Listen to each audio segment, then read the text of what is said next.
Hello, this is David.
President Sandoval?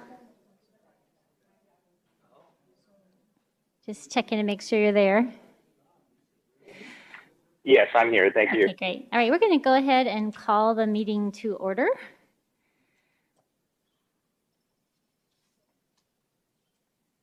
All righty.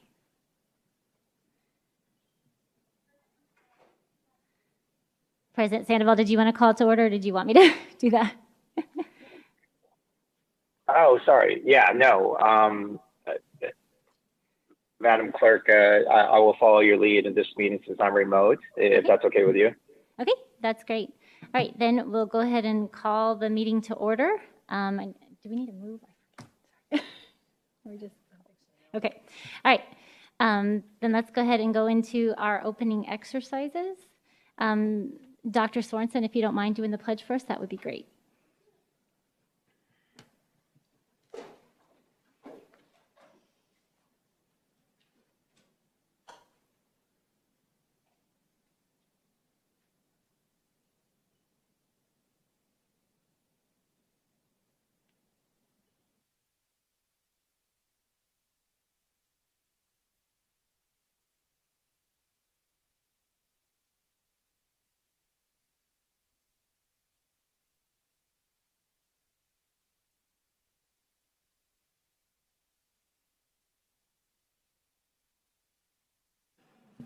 All right, thank you. We'll go ahead and address the agenda. Do any of the board members have anything that they wanted to change or pull from the agenda?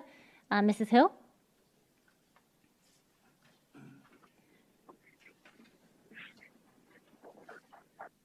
I'm looking.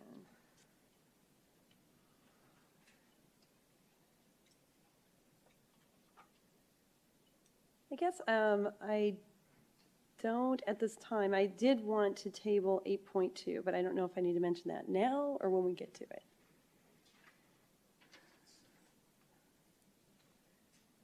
I'm not sure of the order of things. I believe that would be when we get to that item. Okay. Yeah, okay. Dr. Sorensen? No, ma'am. Representative Pingarelli? No, thank you. Okay. And President Sandoval? No, thank you. Okay, great. Then I just need a motion to approve the agenda. I'll move that we approve the agenda. I will second. Okay.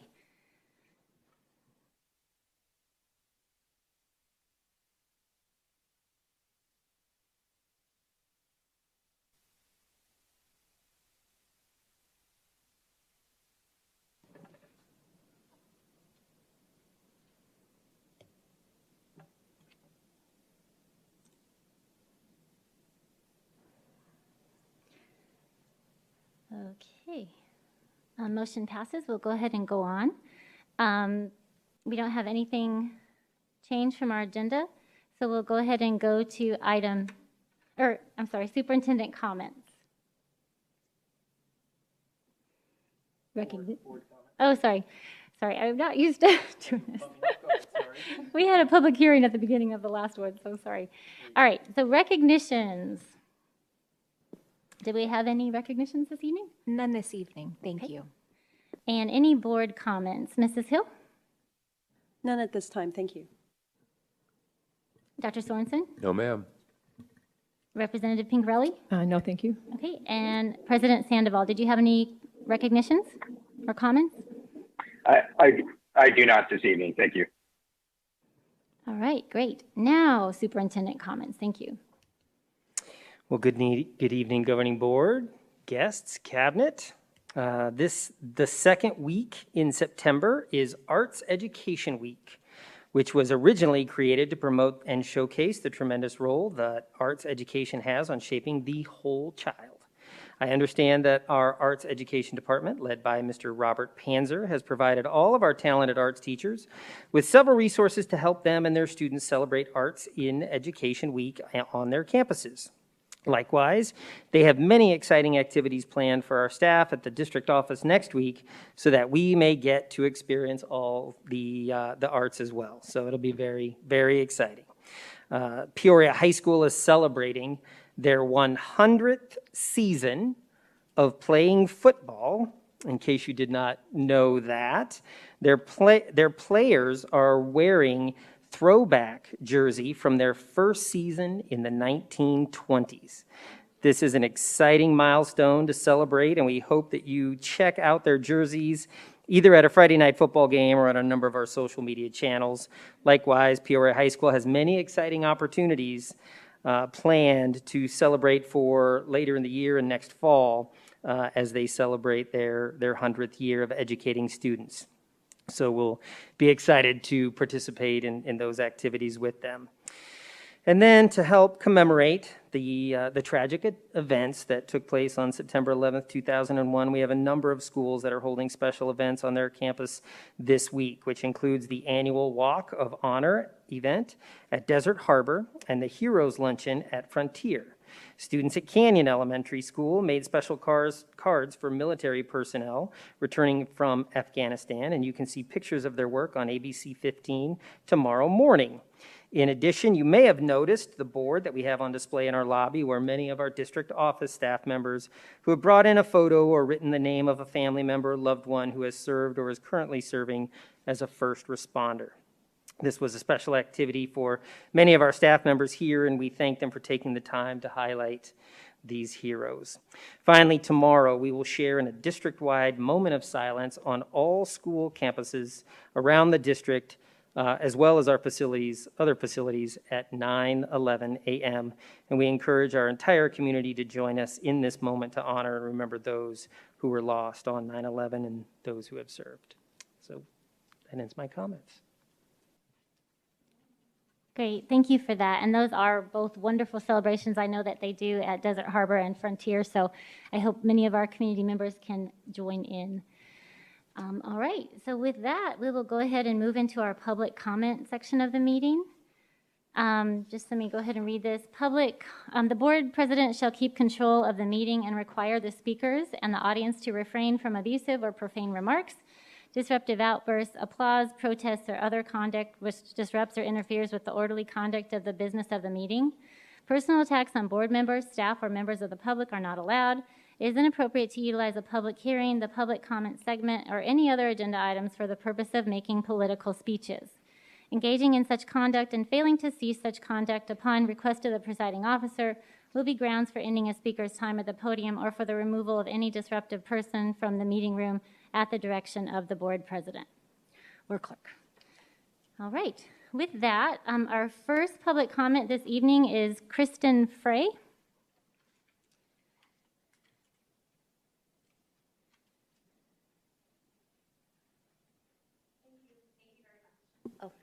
There we go. Thanks. Thank you, school board members and guests. I have a little history lesson. Has anyone here heard of Christopher Rufo?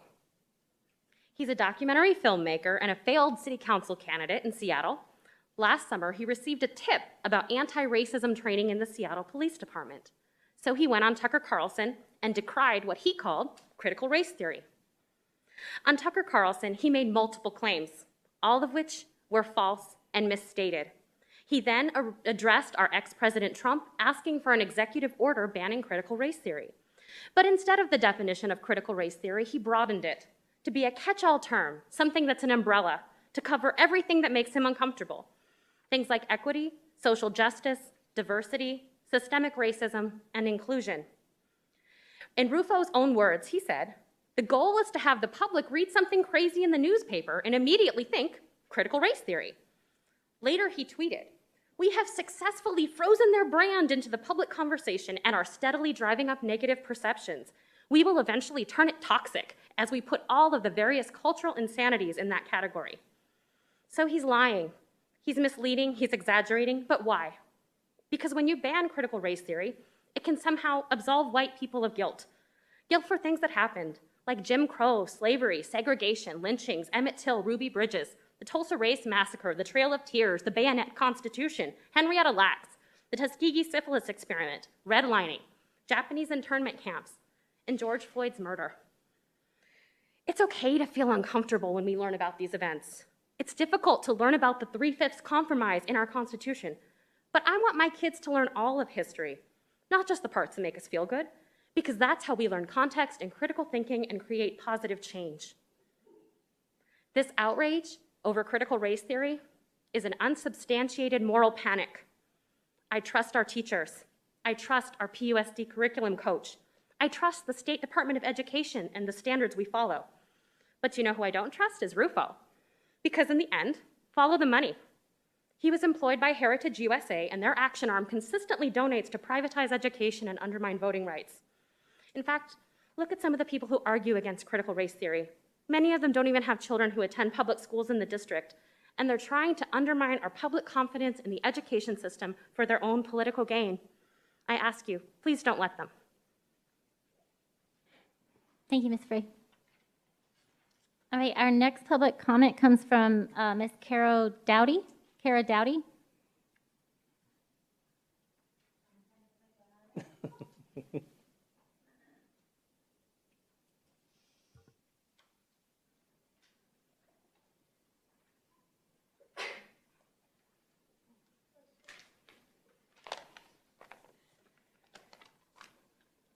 Okay. It's so funny after all this time. I'm honestly, I'm surprised that it's even still an issue. But so thank you to the board for all that you do, and thank you to everyone here for a quick moment of your time. I have a son attending elementary school in this district, which is why I'm speaking today. And after a year of being away from school, my child was clearly falling behind. Through online learning, he had a great teacher.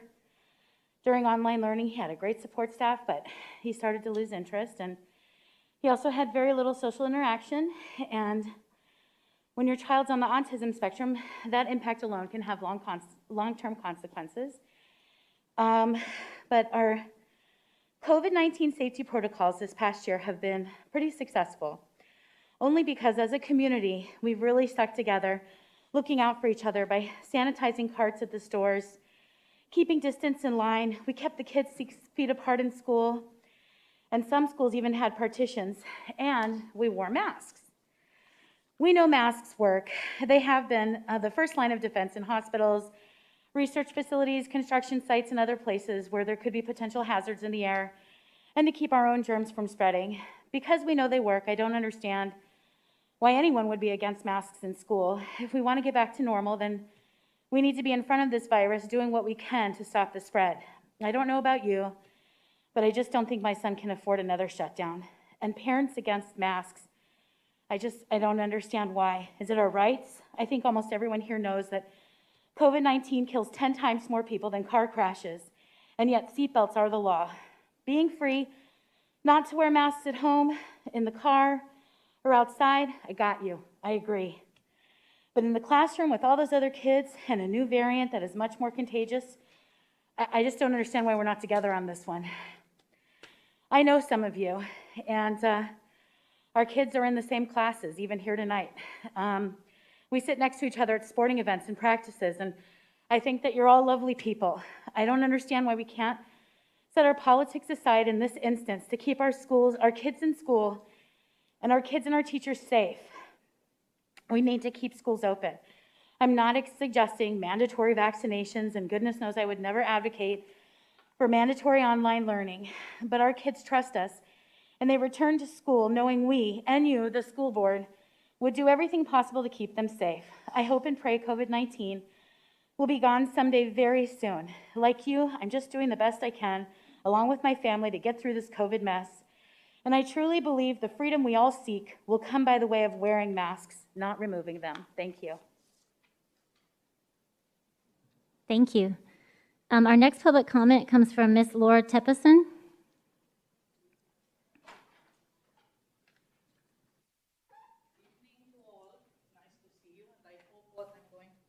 Will help the board. With respect, ASSUME is the word of the day, daring leadership in a culture defined by scarcity, fear, and uncertainty. As a leader, and most important, as a parent, I have the right to ask for the logic based on medical research and data behind the quarantine of the exposed with no symptoms, who even possess proof of current antibodies from a previous infection. Why should I come here and ask you, the board, to mask my kid?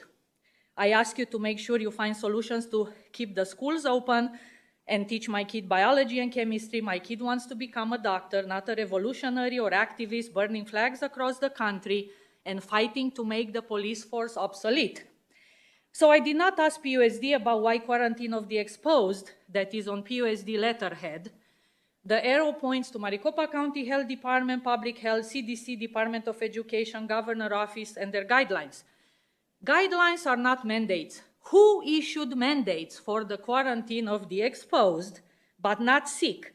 For it is the most important question for me. My train of thought? The entity that makes quarantine of the exposed, but not sick, mandatory for the school boards to follow, must have the medical background and expertise first in order to issue enforcements or mandates and stand behind them, assume them, and be articulate and knowledgeable to answer questions. From this point on, my own chart, following, it's zigzagging. Following communication with CDC, twice with Maricopa County Health Department and Arizona Governor's Office, and collecting documents for accuracy of statements, here's my conclusion. Maricopa County Health Department designed charts based on CDC recommendations and an Arizona State Enforcement R96361 that is non-specific. It does not enlist the quarantine of the exposed with no symptoms. If masking and quarantine for the healthy but exposed were extremely important and definitely stand as the mitigation response strategy of the century, why is there no one person or entity assuming it? CDC should shower across America with mask and quarantine mandates, but CDC is not. In all documents, we see CDC recommendations. Why are people who want masks asking you to mask the kids and not asking CDC why masking and quarantine, if they work, are not coming from CDC as mandates? Maybe they don't work. Who knows? Before we ask to mask and quarantine, is it possible for one? That's my question. One person, I'm not asking you, I'm just bringing something forth. One person to step up and say, yes. I'm sorry. Okay, I enforce it because of science, because of research and data available now after those past 2 years. I stand behind my decision, and yes, I assume it. Hi, our next public comment comes from Ms. Jody Brackett.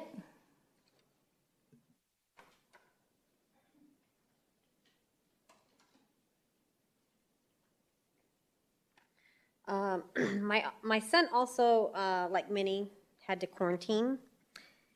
He just recently got finished with quarantining.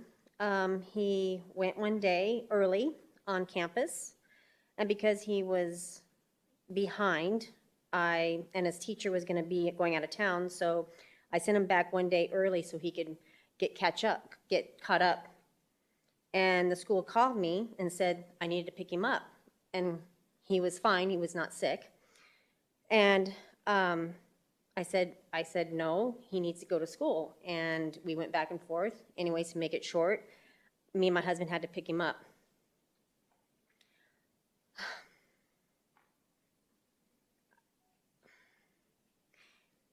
It was one day, and I had to argue with him to be at school, 'cause one day off.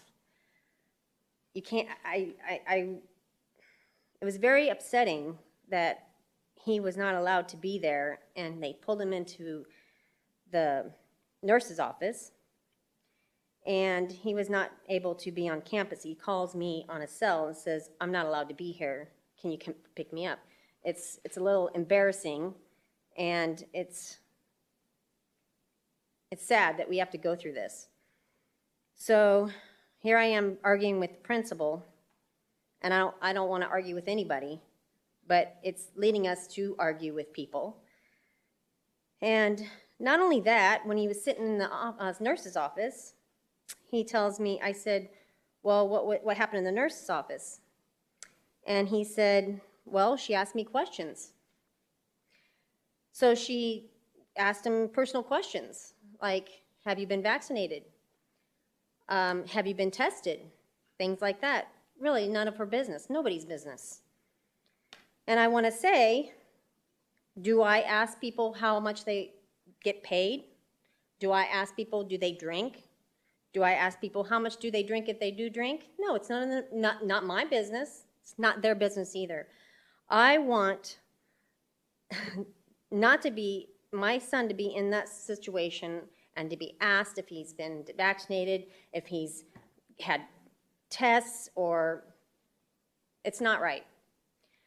So I would really want, a lot of us want, we want to stop this quarantining when they're not sick and stop asking personal questions. Thank you. Thank you. Our next public comment comes from Becky Smith.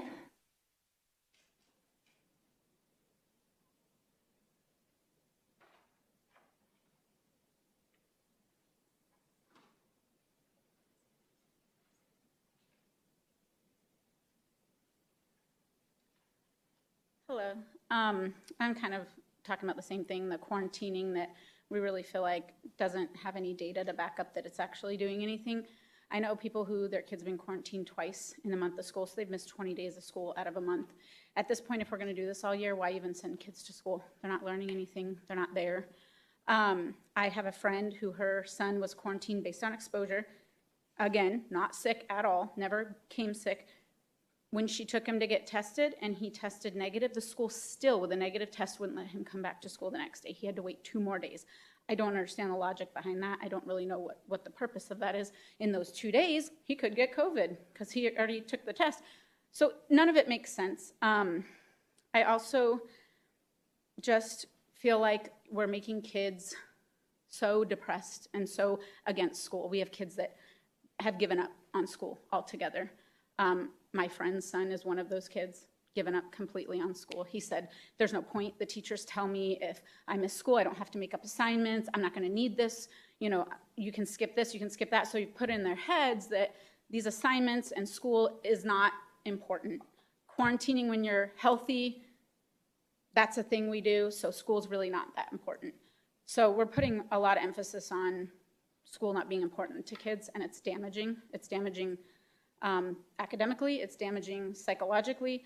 I also have a friend whose son attends Sunrise Mountain, and a math teacher there decided to ask the class who was vaccinated to raise their hand and then handed out candy to the vaccinated kids. That is completely inappropriate.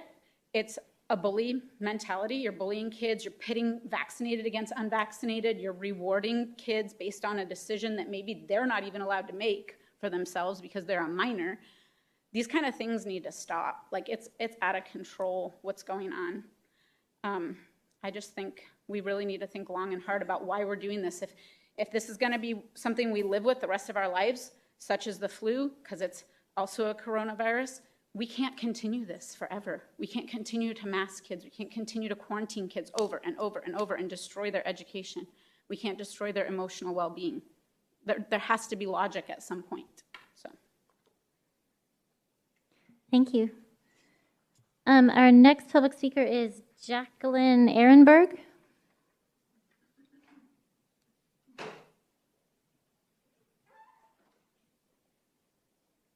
Thank you, Board, for allowing me to address you today. I want to let you know what happened this week. Tuesday night, after school ended, my 8-year-old daughter got a notification that she got close contact quarantined for the next however many days. My 8-year-old daughter was bawling because she couldn't go to school. She wears a mask every single day, and she couldn't go to school because someone across the table from her wasn't wearing a mask. The society, is letting our children down. If we can have everyone wear masks for a little while, then we don't have to have this quarantining, and we don't have to punish our children. She felt punished for wearing a mask. She's not punished for wearing a mask. She's doing the right thing. She's doing what we're told to do, we're recommended to do, and it's not fair for her to have to, at 8 years old, feel punished for being a kid. She's not missing out on school when she wears a mask sitting in the classroom. So why not we all wear masks and we would all not have to be quarantined and take our time away from school. That's all I have to say. Thank you. Our next public comment comes from Jennifer Jacobs.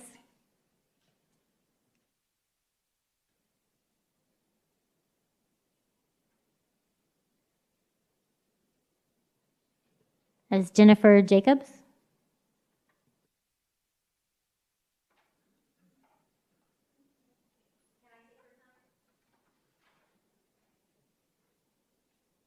All right, our next public comment comes from Melissa Hairston.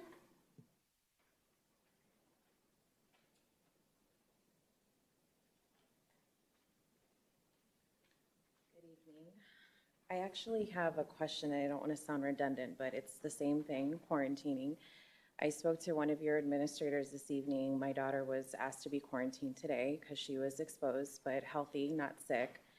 And when I asked your administrator, well, what does the teacher have to do who is also exposed? And she said, well, that's different. She's an essential worker. So I work in healthcare, as many parents do. That's not science-based. So my question is, a virus cannot determine who's essential and who is not.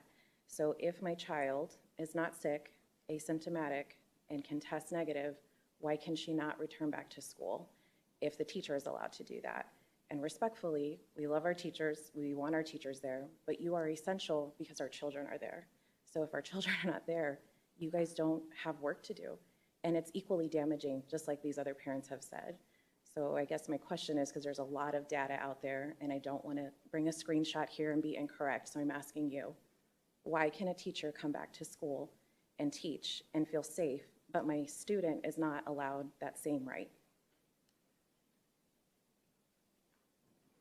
So we're not allowed to comment or answer questions during public comment, but I'll have somebody reach out to you. I would appreciate that. You bet. So the second thing that I want to add to that, if I have a little more time, I get that we're all stressed, and I agree with the previous parent. There are a lot of children that are depressed. Total side note, in my own community, I am meeting many of parents whose children have already committed suicide. They're already doing it. So I don't know what the answer is. I'm just here. I'm not here to berate anybody. If you want to wear a mask, that's great. If you want to be vaccinated, that's great. Everybody's truth is their own truth. But there's just something we need to do as a community because these kids are truly, truly hurting, right? And I don't think this quarantining is the answer. I think it is a gateway to look at other options, but if you're allowing teachers to come back, you need to allow the students to come back too, especially if they're not symptomatic. That's just my input. So I wanted to say that today. My daughter will not be, and the other thing is too, the lady told me, the administrator told me, she can test negative on Monday, but still wait 2 days because they're afraid of a false negative. But there are also false positives. So I'm just saying, if you're going to follow science, you have to follow science all the way through. It can't be deemed okay for an essential worker, but not okay for the student. So, and if someone could please reach out to me about that, I would greatly appreciate it. That's all I have. Thank you very much for that.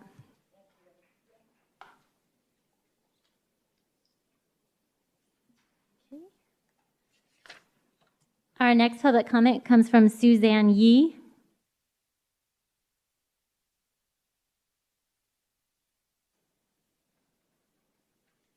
Good evening, President Sandoval, board members, and Dr. Reynolds. I have a letter to read on behalf of a teacher, and also she's a parent too. She writes, I would love to share my name and face, but unfortunately at this time, I do not feel it is safe. I have watched as countless attacks on my coworkers' livelihoods and safety have been reported, and I'm truly scared for the safety of my family if I were to step forward. I stand firm in the belief that PUSD has been a place of steadfastness and support for my own children, one who is mixed race and all who have special needs. I often suggest PUSD to anyone who asks where they should bring their resource or SPED children for support in education.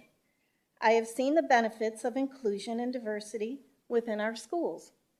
I fear that those words have been tarnished by outside opinions of what our schools have truly taught me and my family, which is that every child comes in with a different set of needs and requirements for an equitable education.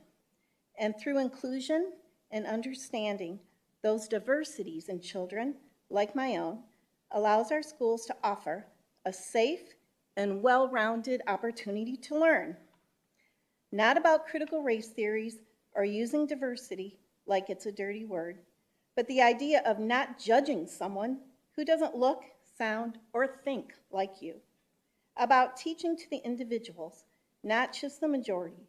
About making sure that everyone can see themselves as a productive member of society when they leave PUSD. This is concerning to me as a former teacher, community member, parent, grandparent of PUSD kids, that an educator who's also a parent does not feel safe in this environment to come and speak themselves. I think that needs to be changed. I think this district, this board, needs to make our staff members feel safe. Thank you. Thank you. Next public comment is Melissa Ewing.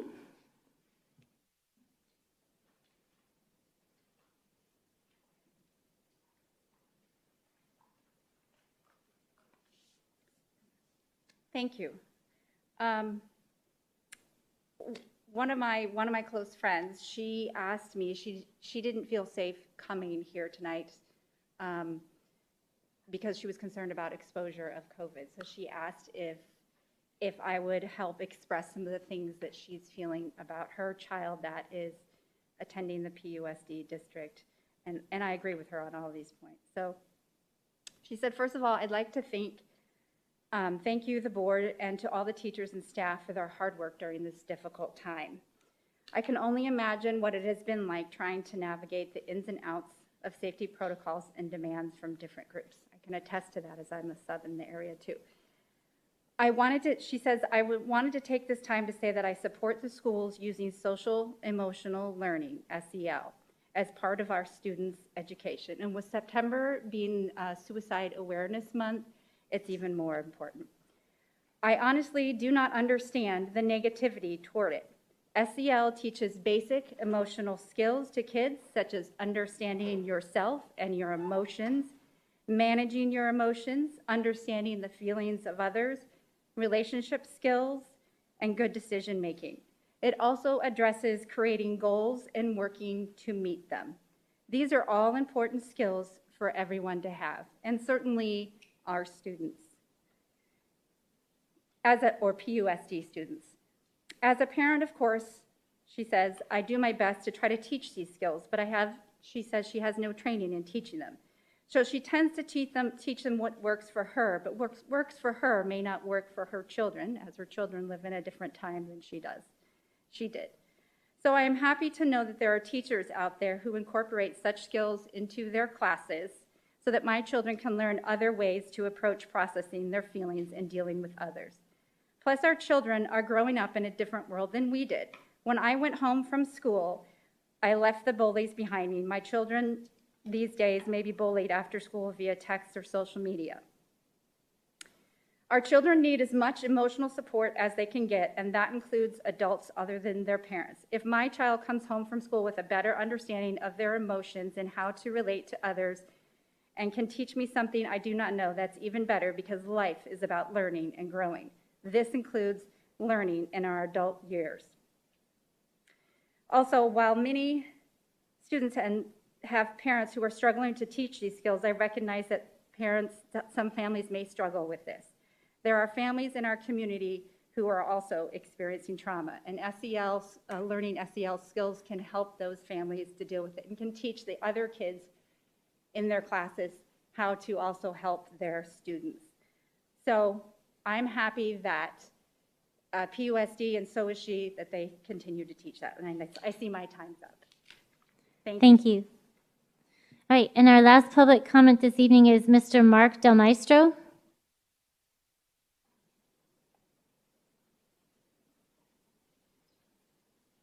Good evening. My name is Mark Del Maestro. I'm a combat Vietnam veteran. And I believe in God, and I'm not ashamed or afraid to say it loud and clear. I believe in God. God chooses our color of our skin, and God chooses if we're a man or a woman, and I don't judge God's choices. It makes no sense to me, but there are those who think judging God's choices is okay. But they should know who they're going up against when they do. I think children should have a proper education, learning to read and write cursive, learning simple math, learning science, proper history, woodworking, metalworking, woodshop, the arts, music, theater, culture. This should be the proper education. This is what should be. And everything else should be, you should throw it away. It's not worth a dime. And that should be your focus. And if you tell a kid the truth that God chooses the color of our skin and we don't judge God's choices, all this critical race crap and race card junk goes right off the table. It's that simple. It's real easy to end it. So I'm wondering how many of you on the board actually believe in God? Do these kids have a chance? Rebecca, do you believe in God? Bill? Beverly? Jason? Anybody? You guys believe in God? Because if you do, then these kids have a chance. Corey? Good. Then these kids have a chance of a proper education. And that should be the focus. And if you look at the statistics, God has kept this pandemic away from these kids. Very few children have died of COVID. But these kids have been severely damaged by the reactions of adults. And more kids have died of suicide and drug overdose than COVID. And what are we doing about that? Is there a mask for that? Boy, I wish there was a mask for that. So how do we stop that? Do we put God back in their lives? I think that would be a good move. I think that would help tremendously. So I beg you guys to maybe look at God's work and give him a chance. Thank you. Thank you. All right, that concludes our public comment for this evening.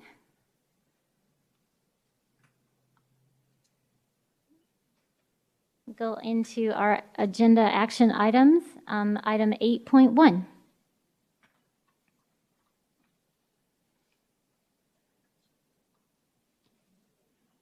That's already done.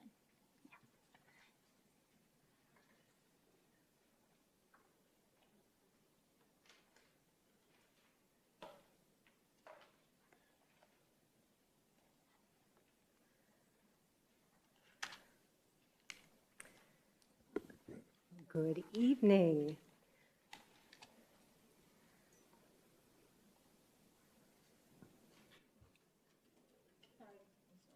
Well, that's okay. Good evening, Mrs. Underhill, members of the governing board, and Dr. Reynolds.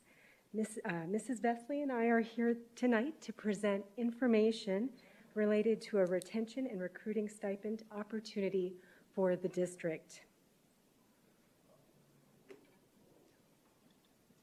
Over the last few months, administration has been compiling data related to employee retention and recruiting.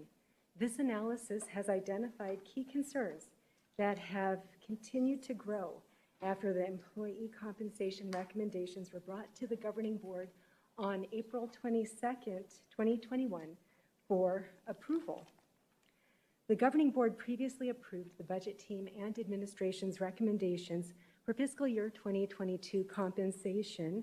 Related to those recommendations included a 3% increase for all employee groups, longevity increases for eligible staff, a $500 retention stipend for all staff, as well as salary enhancements for non-certified employees. You'll recall that we actually put forth certified salary schedule recommendations for fiscal year 2021 the year before. During the budget process, there was also a future commitment to continue to focus on compression issues for all employee groups, to have a priority also on the impacts of banded compression that was created by Prop 206 and ongoing minimum wage increases.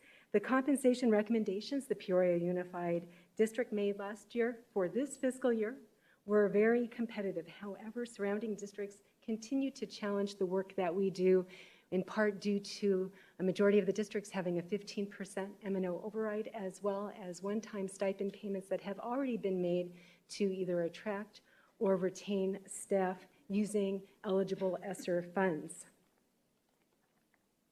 In recent months, the district has also been evaluating economic factors employers are facing to attract and retain staff. In the spring of 2021, we can all think back, there was optimism that the COVID pandemic was subsiding. However, if we look at recent months and weeks, economic factors include affecting employers there's a shortage of workers.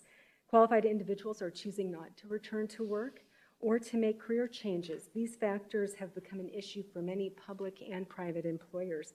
Peoria Unified is now managing what I'm referring to as hyper-competition among employers to hire qualified staff. There are also challenges from industry as employers are actually targeting school district employees to recruit. For example, we are aware that long-haul trucking companies are actually targeting bus drivers in public school districts to hire those employees, and this is a national issue, and the signing bonuses that these companies offer have contributed to the nationwide bus driver shortage that all districts are facing. In addition to staff vacancies, there's also a cost to outsourcing as well as employee turnover. A comparison of pre-pandemic Peoria Unified employee resignations in fiscal year 2019, this is before the COVID pandemic, compared to resignations just last year, fiscal year 2021, it shows an 18% increase in the number of certified staff who left the district, a 27% increase for classified staff, as well as a 21% increase for administrators. Employees who work for the district are being asked to take on additional responsibilities while the district navigates vacancies. And in addition to that, these employees are also performing other duties related to COVID-19 and the pandemic. There is also a cost to using contracted agencies to address labor shortages. We can report that when we have a contracted employee that comes from an agency, there's a 15 to 25% premium to fill a vacant position. Turnover also results in additional administrative time, lost efficiency due to learning curves, decreased morale, investments in training time, and also the requirement to purchase additional resources. Another hiring factor is that public school districts have a statutory requirement for their employees to allow their employer to deduct an Arizona State Retirement System contribution from their gross pay. And for our employees and all Arizona State employees, that is 12.41% from their gross pay. This further reduces the hourly wage and salaries that individuals receive at public school districts and from public employers compared to an employee that is in industry.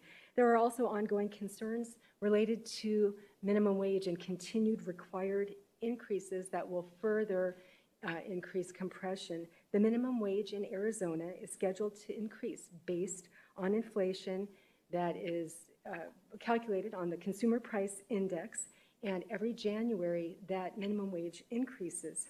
For this year, as we look to January 1st, 2020, we are anticipating a 5.4% increase that will raise the current minimum wage of $12.15 to approximately $12.80 an hour.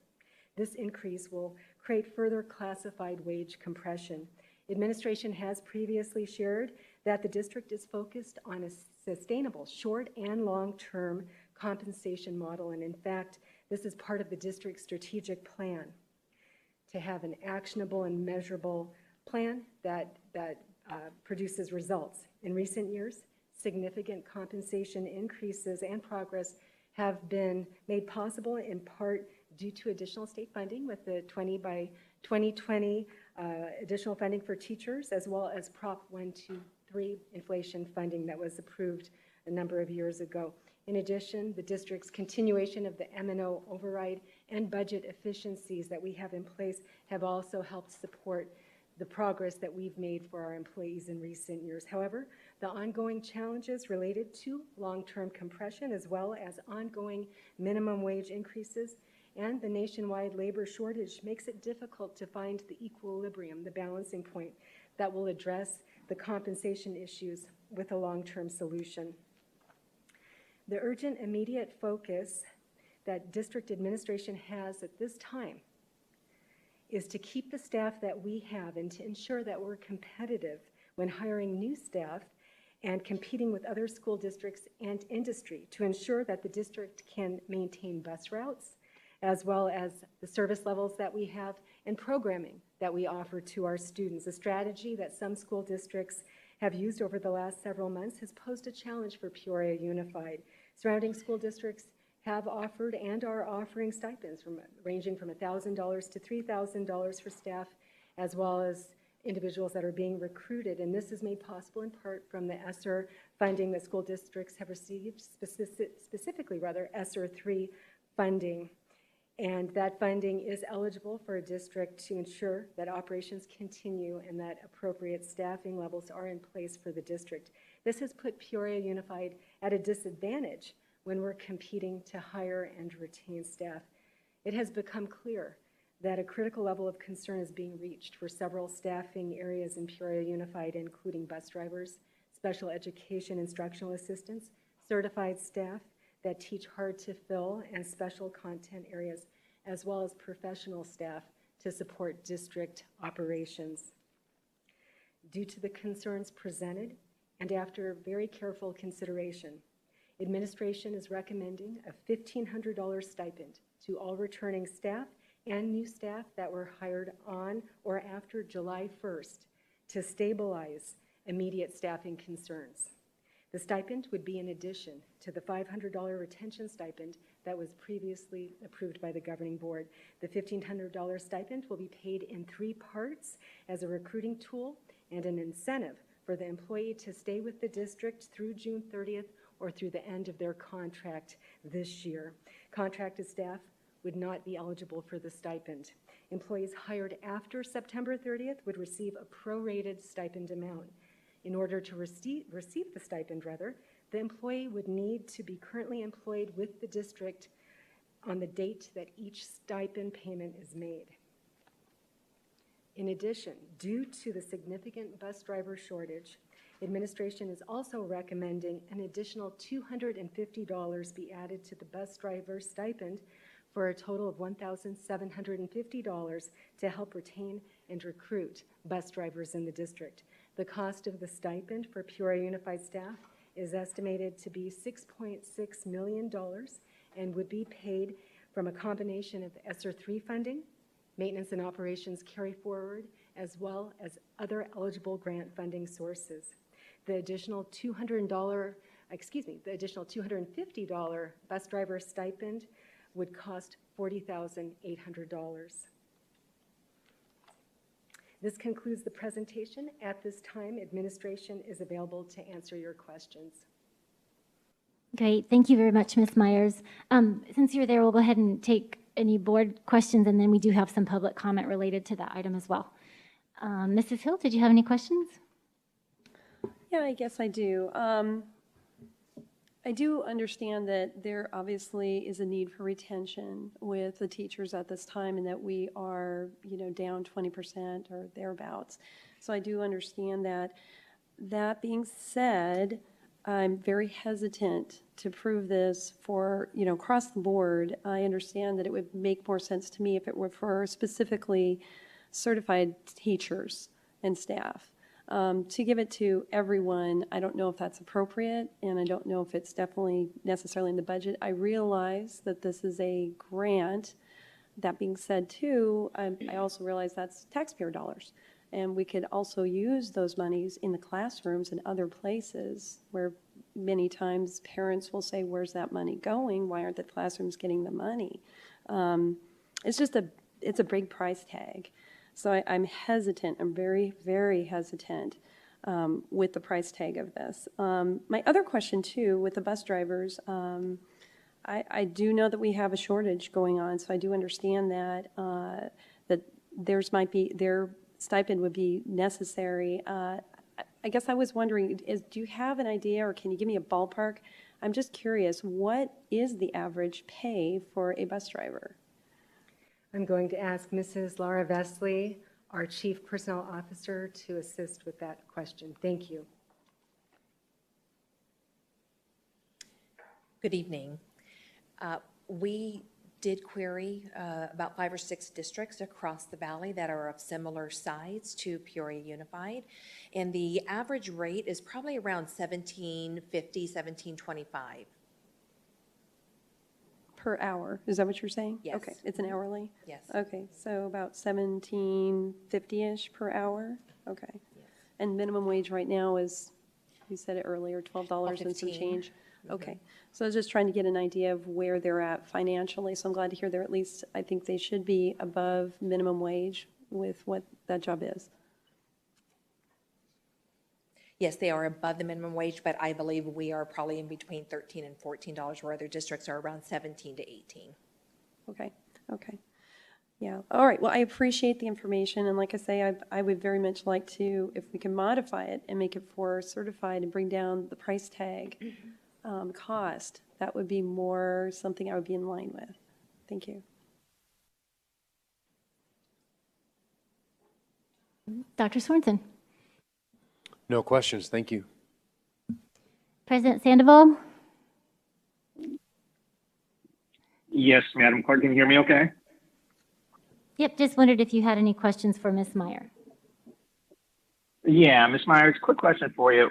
These dollars that are being used for this particular stipend, what other areas can they actually be used in? What's their flexibility? Thank you, President Sandoval, members of the governing board. As I mentioned, the $6.6 million cost would be funded from 3 eligible funding sources: ESSER 3, maintenance and operations, carry forward, and other eligible grant funds. At this time, we would expect approximately $4 million would be paid from ESSER 3, with the remainder coming from our M&O carry forward and other eligible grant funds. And the remaining 2.6 million, approximately 2 million, would be coming from our carry forward, just to qualify that. When we look at maintenance and operations dollars, that is for positions and programs. We use that for salaries and benefits, transportation costs, special education, as an example, supplies, utilities. That's what maintenance and operations can be used for by statute. ESSER 3 has defined guidance from the federal government on how that can be used. We've talked about ESSER being a continuum from reacting and responding and then recovering and rebuilding from COVID-19. And as I mentioned earlier in the presentation specifically, there are budgeted dollars in the federal funding for the continuation of operations from a school district to ensure that programming's in place and that staff can be retained as well as recruited. So there's actual bright line guidance and eligibility in ESSER 3 funding for this exact purpose, and that's why a number of districts have already used this funding source to have both retention and recruiting stipends. And then, of course, ESSER 3, as we have shared before, we have a plan that's out on our district website, as well as we're receiving feedback on that plan where we have aligned a majority of our strategic plan to the eligibility of the ESSER 3 dollars. And we've actually included in that plan a budget line item for employee retention and recruiting, which is part of the purpose of ESSER 3. Gotcha. Perfect. No, thank you for that. Look, for me, we get paid based on the value that we add, right?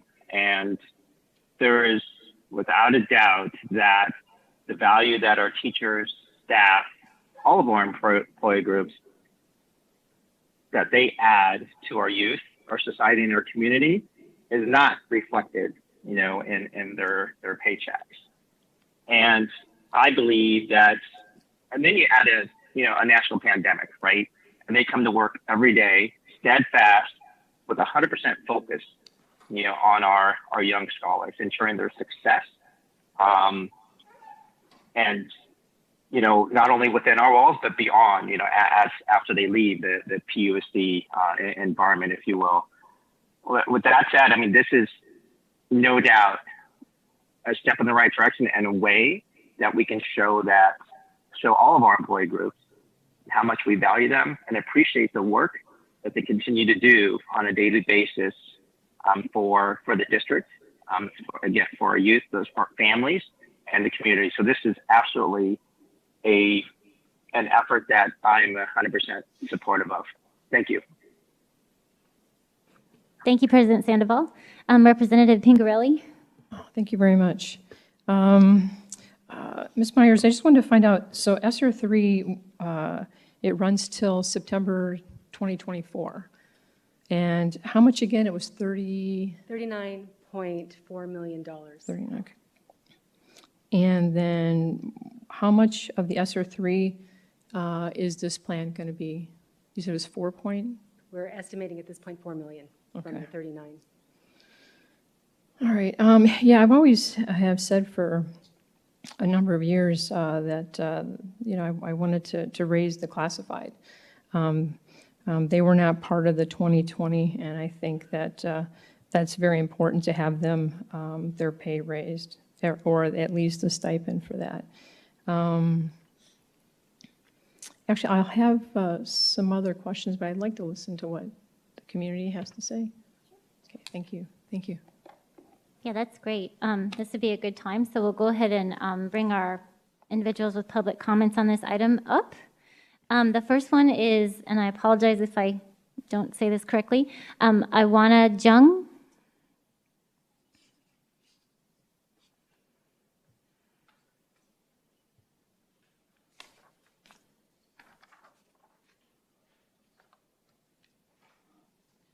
So I have some data with me, and I would like to provide to members.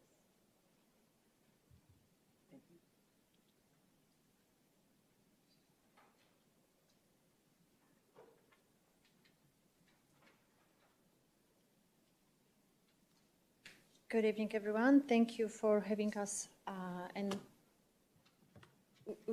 So my name is Ivana Young, and I am school bus driver, special education school bus driver, and trainer as well. However, I didn't have opportunity to train a new school bus driver for about 7 or 8 months because we have difficulties to hire. So I would like to present some numbers and compare us to other districts. So currently we offer $13.99, and of course upfront, a potential school bus driver has to pay for fingerprint card and other stuff, and those people cannot afford it.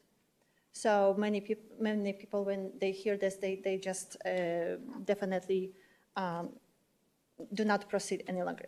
So other districts, they hire people in about $17 per hour range. They also offers some programs, like when bus driver goes for a long field trip, they can stay in hotel. We have to return. It puts our children in risk in not safety situation. So between 1996 and 2015, average bus driver worked for district 7 years. Between 2016 and 18, 1 year. Currently is 4 months. So my question is how safe it's for our children, for our students, if we need time to build relationship with children, with students, to build the discipline, to drive buses on busy streets, and school bus driver stays only for 4 months on average. So I believe that this is not safety for students.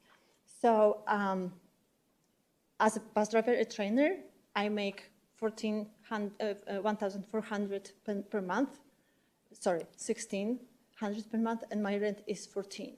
So my question, 1,400. So my question is, how district expect people to work for us if we cannot afford basic living? I have no more time. I have lots of things to tell. Thank you. Thank you. Thank you for the information as well. Our next public comment on this item is Andrea Eisler.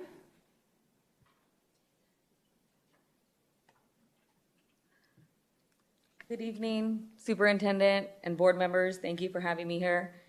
I want to expound on the financial hardship that all of our classified employees face in the transportation department.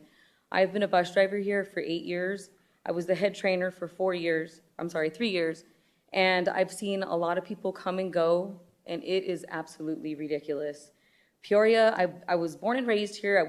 I graduated from the Peoria School District. And I remember a time when Peoria Unified was the best district. Everyone wanted to work here. Now we can't even get people to apply. Our wages are disgraceful. And I just want to give you an example of the hardship that we face in our department specifically. And I'm sure in food services and the landscapers and everywhere else, they face the same things. We have multiple drivers whose cars have been repossessed. And this is prior to COVID time. COVID even made more hardship. We have people who have been evicted. We have employees who cannot afford to put food on the table for their own children. And you can ask a majority of the employees who work in our department, we love our jobs. We're here for the children. It's so rewarding to know that we make a difference in kids' lives daily. And it saddens me specifically because we go above and beyond for the kids and the public, right? But yet we can't even support our own kids at home. And it's time that we do something, because if we don't, we're going to lose a lot more drivers. And the people who are going to suffer are the poor kids, the ones that we love being here for every single day. And so I beg of you to please approve this, because it's a step in the right direction. However, the day that we start seeing those wages raise, we can start recruiting and we can start building up our department again the way it used to be so many years ago. And we can be that district that everyone wants to work for, and there's a waiting list because there's so many people working for Peoria Unified. I remember when I went to school here, it was the best place ever, and I remember everyone wanted to work for Peoria. I see the good in Peoria. I know it's there. Let's please approve this so that we can hold on to our valuable employees now. And please, let's get wages raised, because we need to continue to employ quality employees. Thank you. Thank you. Our next public comment is Mr. Frank Eager.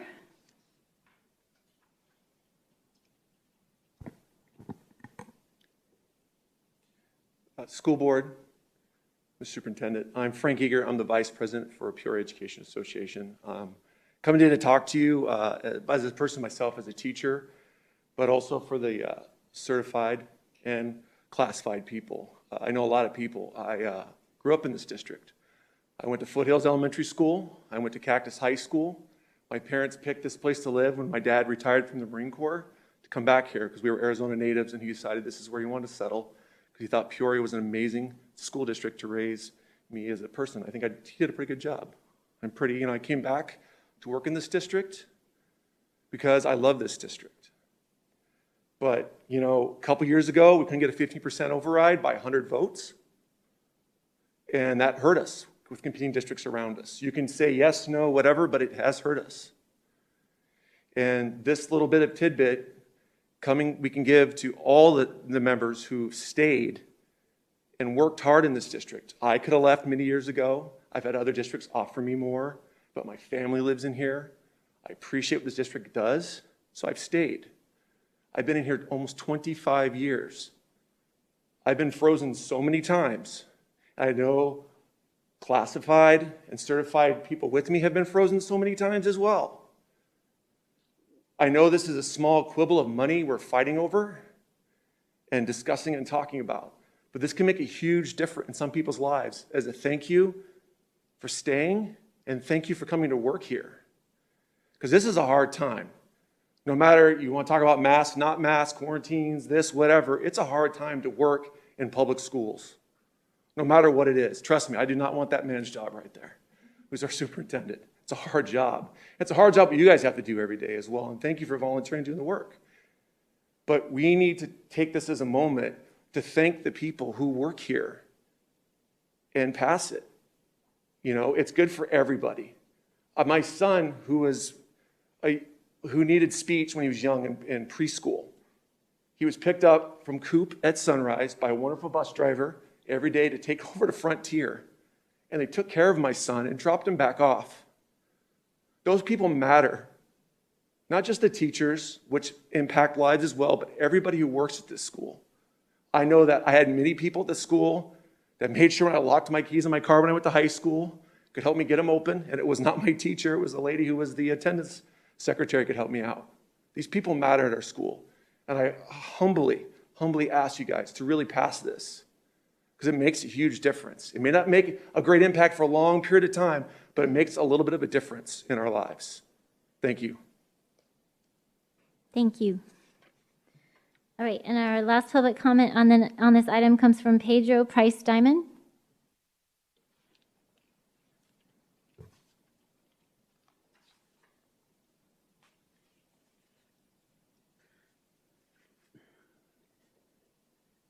Good evening, Dr. Reynolds and governing board members. I will preface by saying my name is Pedro Price Diamond.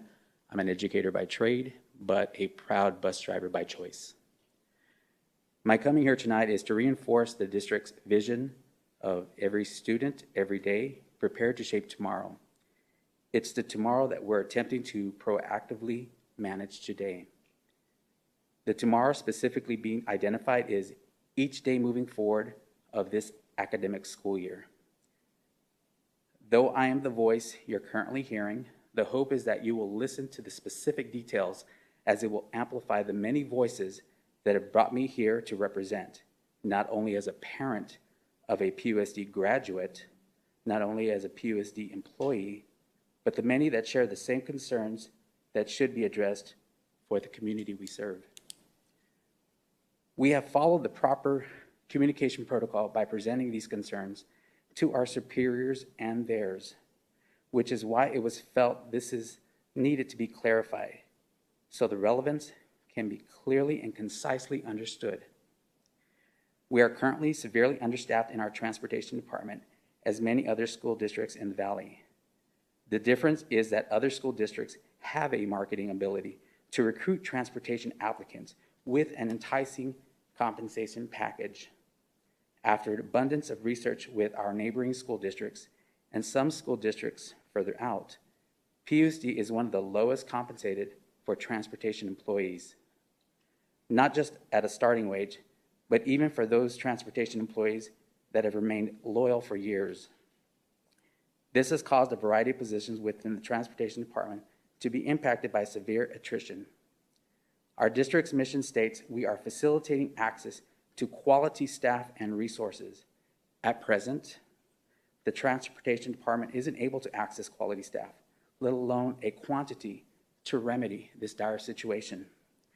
We hope you will not only consider voting in favor for the recommended stipend, but also make this an initial step toward positively acknowledging those employees that are part of this community. We are identified as classified employees, but we are more than that. We are caring contributors here to improve the district-wide operational demands with transportation needs. When we are transporting students to and from school or on field trips, or as in during this pandemic, even offering them direct meal deliveries.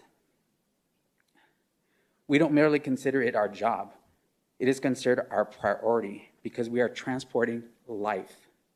There isn't anything more vital to our operation than the human life we are placed with on a daily basis. This being stated, we are not wanting to be repudiated. Rather, our hope is we can be valued as much as we are providing on a daily basis, even in these critical times, because when it comes to serve, we answer the call unconditionally for all the PSD committee. Thank you. Thank you.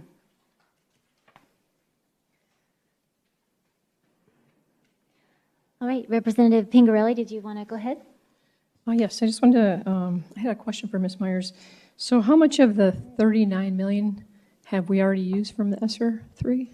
We have not expended any of the ESSER 3 dollars to date. Okay. We have been working with ESSER 1 and ESSER 2, and as I've previously shared, ESSER 1 was fully expended in 2021, the 4.2 million, majority of which was used for PP&E in response to COVID, as well as our air purifiers, sanitation, software, and technology.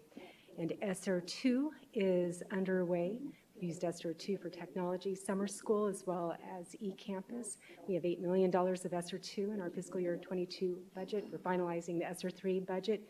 We do have 15 million in the ESSER 3 budget for 2022, but we've not expended it yet because we're finalizing the work with the plan and the feedback, and then that budget will be submitted and approved by ADE. Okay.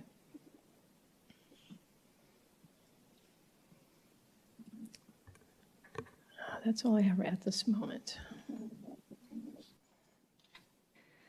I don't have any questions either, but I just do want to reiterate and thank those of you that came this evening to speak on behalf of our employees, just how critical all of our employees are.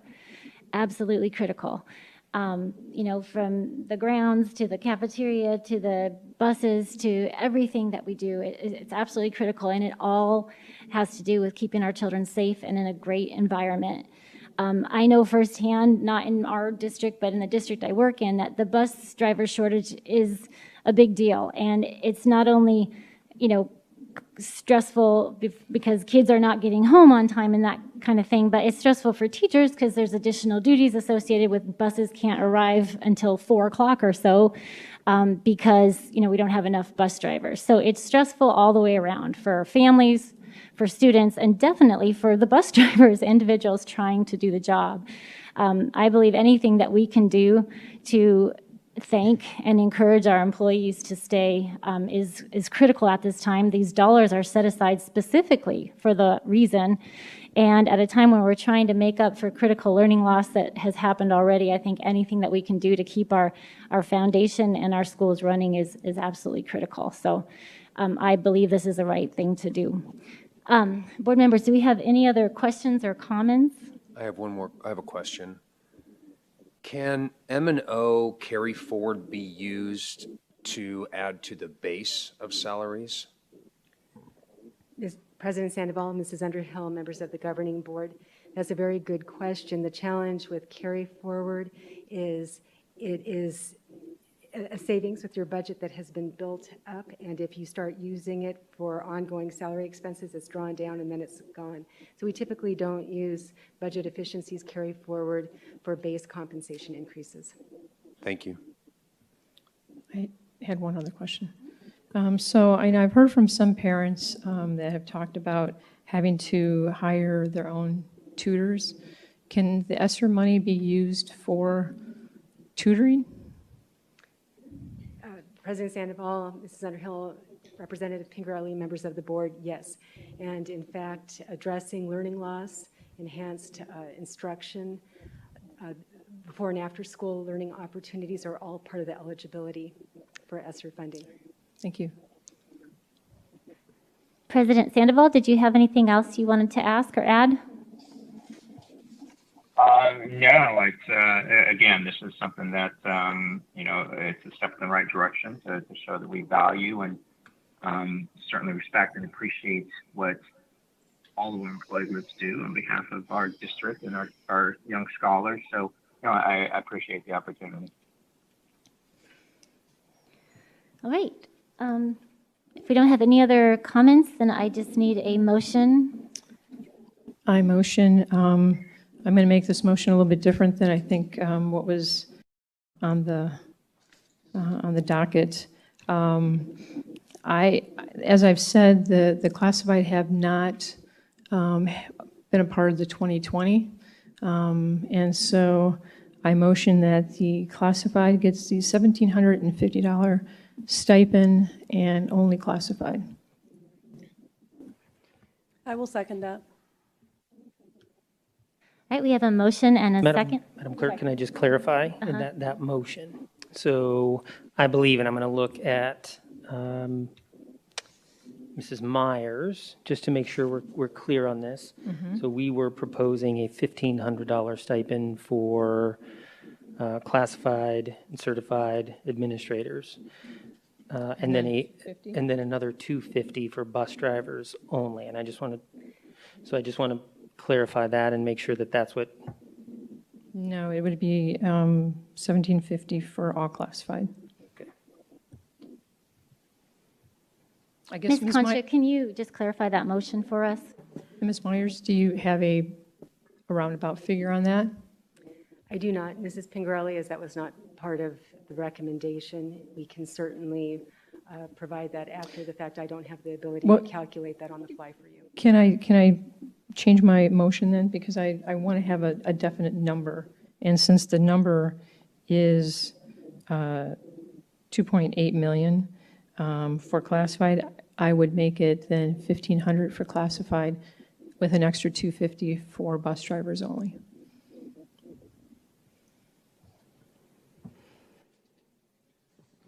Representative Pingarelli, just for clarification so that I get the motion correct, you are motioning to approve fiscal year 2022 $1,500 stipend for all classified staff only and an additional $250 for bus drivers. Is that correct? That's correct. Thank you. And I think because we had a second on the first motion, we need to look at Mrs. Hill. Yes, actually, I want to, so I guess do I second your You can rescind your. adjustment of the motion? If you want. Okay, I will second your adjustment to the motion.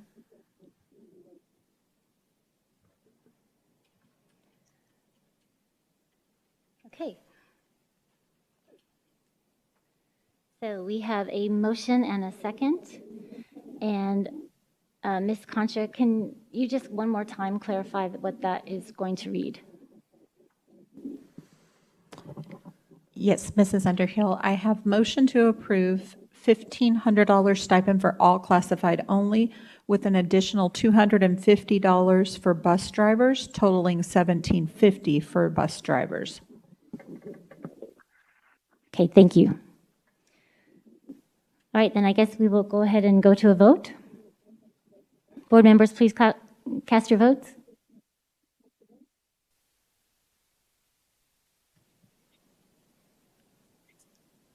Do we need to do face with David? Oh, yeah. President Sandoval will have you voice vote. Ms. Looks Concha. like it just popped up on my. Oh, you're on? Okay. It just popped up on my screen. Yeah. Okay, great.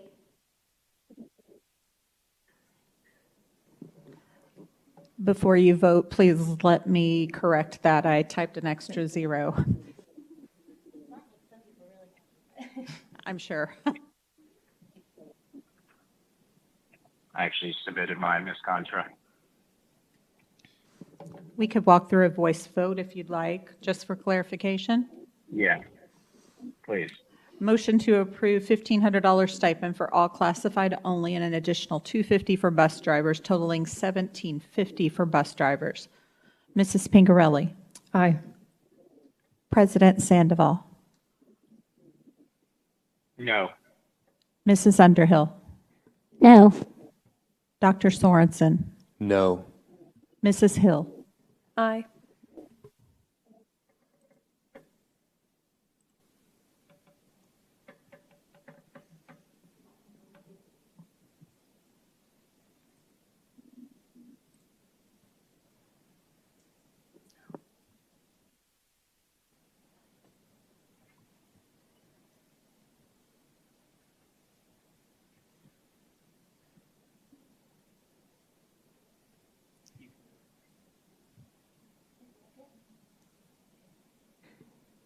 The motion fails 3-2.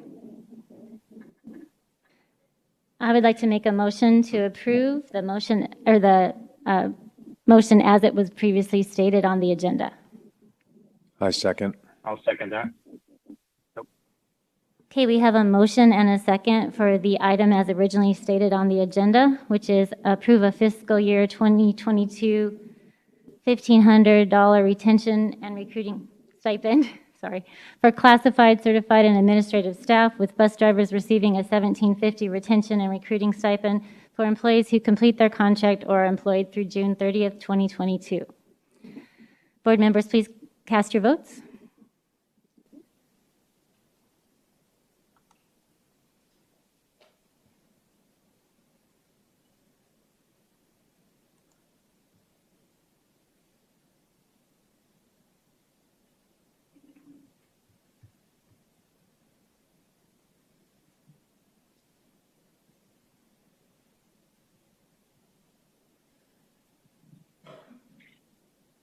Okay, and the motion passes 4-1.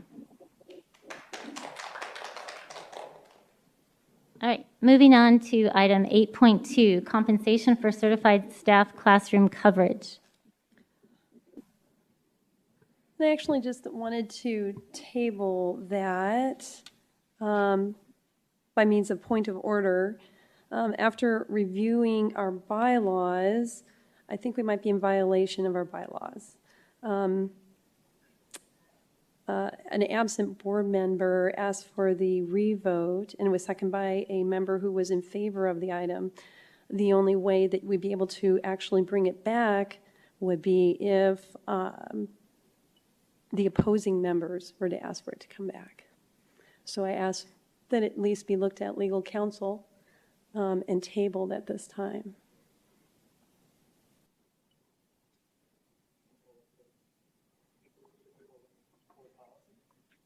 Dr. Reynolds or Madam Clerk, just a point of clarification. Do we have that policy available to read? Yeah, I believe we're working on pulling that up. All right, thank you.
Would it be appropriate to take a brief recess and let people take a break while we pull that up?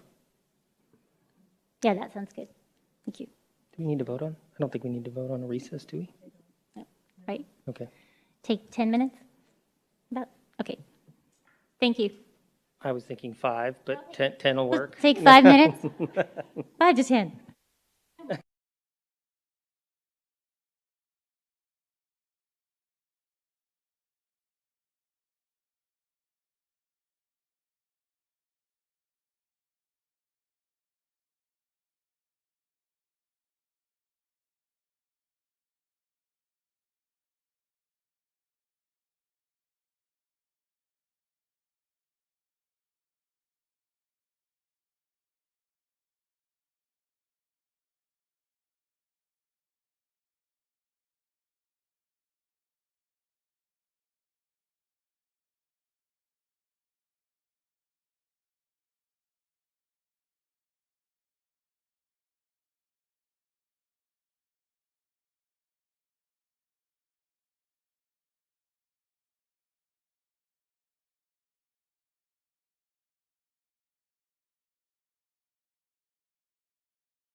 All right, thank you, everybody, for coming back and hanging around. I think we're ready. So we will go ahead and proceed with item 8.2.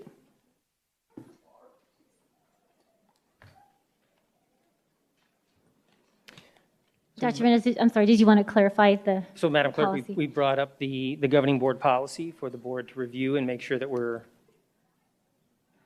following our policy. Yeah, so it just indicates there that we didn't really have a prevailing side because we had an absent member. So we had a tied vote. So therefore, we are able to bring this back to the agenda. Well, I guess it's confusing because the prevailing side would be the person that, if you seconded it and you were for it, then I guess that's where it gets complicated, so then I think there is a prevailing side. Does that make sense? So I'm just trying to sort it out. So to me, it's still kind of a gray area. So is the prevailing side, because it tied, it was, it didn't pass. So anybody that voted no would be on the prevailing side, which would be Ms. Underhill and myself. And I can see that, I'm sorry, Ms. Hill. Is the confusion that, and let me, if I Do you can, need a second on, I guess that's one other question, do we need a second? to put it on the agenda? Does it have to be a second from, that So the- meets these criteria? So is the question that all three of these must be met? No. Okay, so one of them can be met in order to bring it back. That's, Yeah, I mean, I guess that's the question. I mean, I'm just trying to understand the bylaws to make sure we're actually following the rule of law, basically, for the board. And so I guess I was under the impression that, even though it was a tie, there is still a prevailing side and a side for and against. And so I'm just trying to make sure, because normally the opposing side has to ask for it to be brought back. except the third bullet allows a board member who is absent during the vote of that agenda item can ask for it to be brought back. There's no mention of a second, of what the requirements are for a second. But in terms of putting it on an agenda item, you need a second? Mm-hmm. But it was seconded by you, who you don't meet And- one of these categories.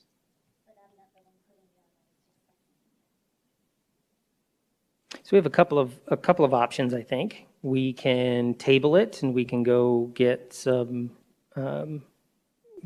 advice on the policy. Or, and I'm going to look to our board, we could proceed. If we were in violation of our policy, then I believe any action we took would be null.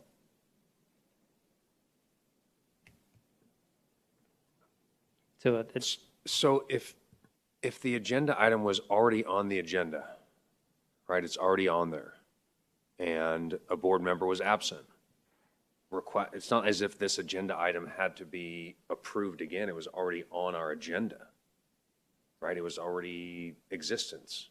But it failed. And the board member was absent during the vote of the agenda item. Doesn't that meet the criteria? I'd like to move forward. I don't think that we should be waiting any longer.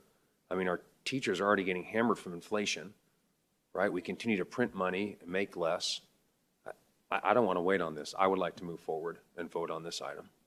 No, my only question was, and I understand that you have every right to bring it back, or anybody that was missing, to place an item on the agenda, because it has to be placed on again because it failed. Do you need a second? And if you need a second, does that second have to be one of these criteria? That's my only. yeah, I don't have the answer to that. I don't either. And I don't believe, could you scroll the other way? Oh, I'm sorry, I'm looking at Christian, sorry.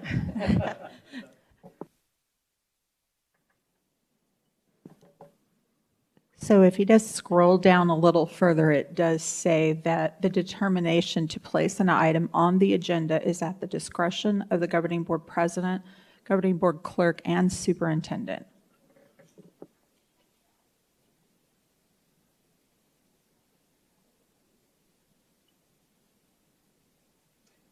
According to policy, it doesn't look to me as if. So go back, so,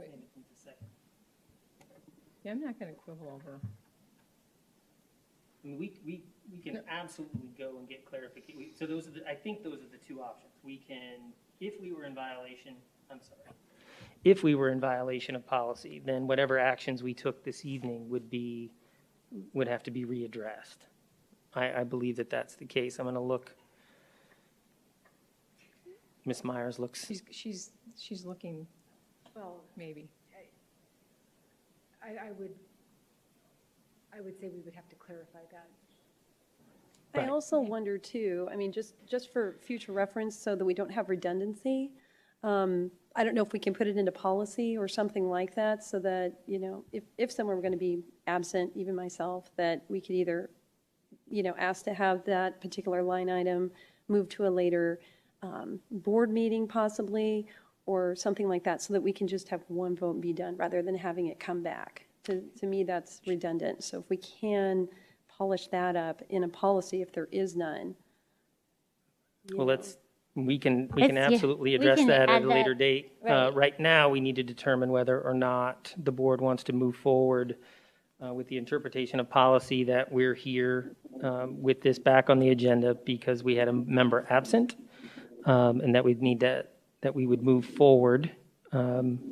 I would agree, and I'm in agreement with Dr. Sorensen that it is a timely matter, so I would like us to move forward and recognizing that if we do find additional information that we will, have to address that. President Sandoval, did you want to weigh in at all?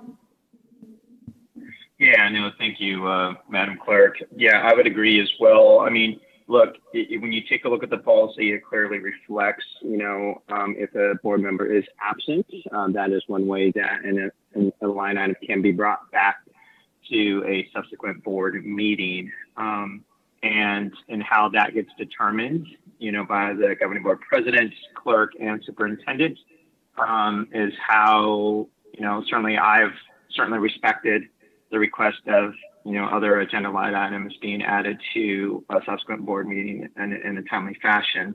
So in this being no different, I agree that this is timely. Now, and I believe that we should move forward with this particular line item and vote.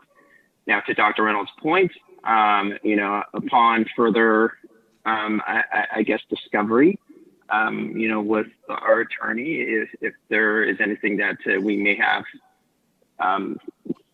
I guess, done that isn't in accordance to governing board policy, we'll address it then. But, in my mind, we've followed policy. It's been brought back, and it's a line item that is open for vote this evening. Great, thank you.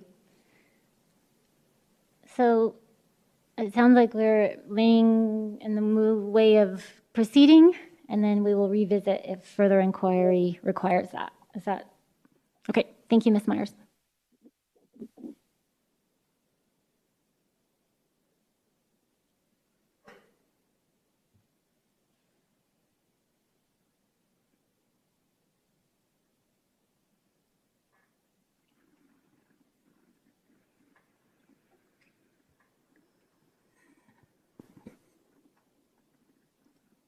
Well, good evening again, Mrs. Underhill, members of the governing board, and Dr. Reynolds.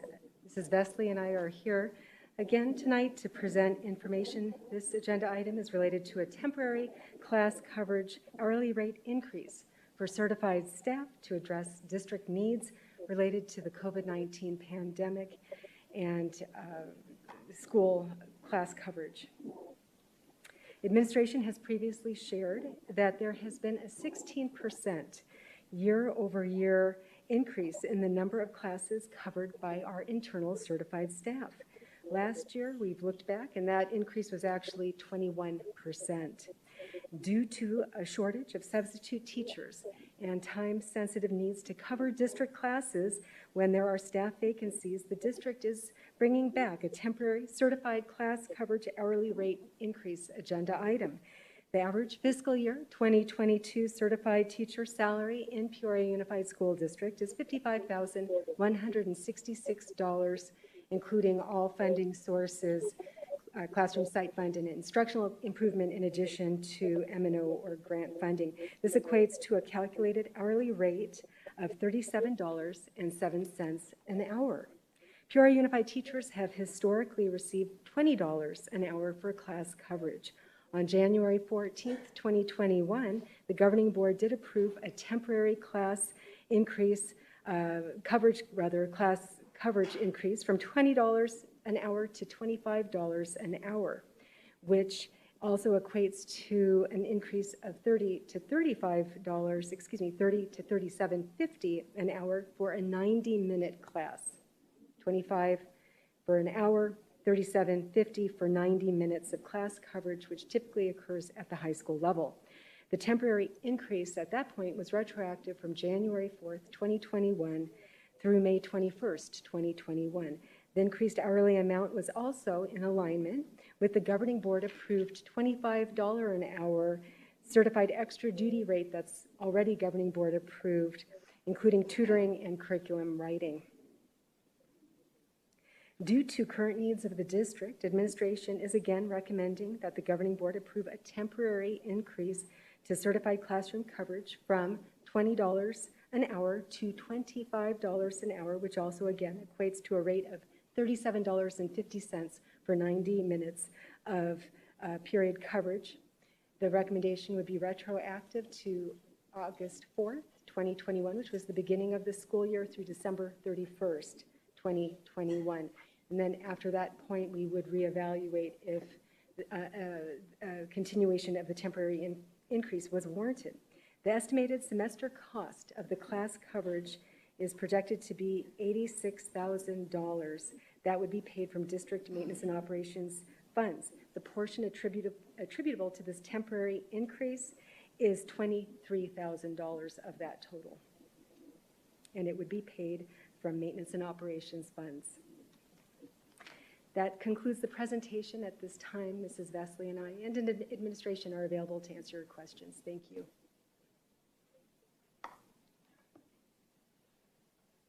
All right, board members. I'm sorry. Well, we'll go ahead and do our questions, and then we have one public comment on this item.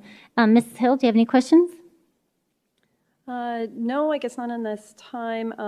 Just a comment that I'm going to keep my no vote. This was I thought, a substantial increase, and this was supposed to be short-term, which expired. So my vote will remain the same. Dr. Sorensen? No, ma'am. President Sandoval? Did you have any questions? Madam Clerk, thank you for that. Yeah, just a comment. I mean, look, I was for this the last time, and I'm still 100% in supportive of this this increase this time around for the same reasons that I mentioned in the prior line item. But it's important, it's timely, and it's something that we need to. It's another way, right, that we can show our teachers that we value and respect all that they are doing. And Ms. Myers, I do appreciate you bringing up the opportunity to discuss this this line item as it gets close to expiring, because I think as we look at the winter semester going into 2022, it's we have a teacher shortage before COVID, and it's exacerbated due to COVID. And I always want to look beyond what's right in front of us and always plan for what might be coming around the corner. And it doesn't feel like we're going to open up the winter semester fully staffed, or even staffed at a level that continues to provide a high caliber educational experience for our kids. So that's looking forward to having that discussion later this year. So still in full support of this particular increase. Thank you. Thank you, President Sandoval. Representative Pingarelli? No comments. I just had one kind of clarification. So you had stated that the average hourly rate when we work it out for teachers is around $37 an hour based on our average pay. Is that true? 707. Okay. I pulled the slide up.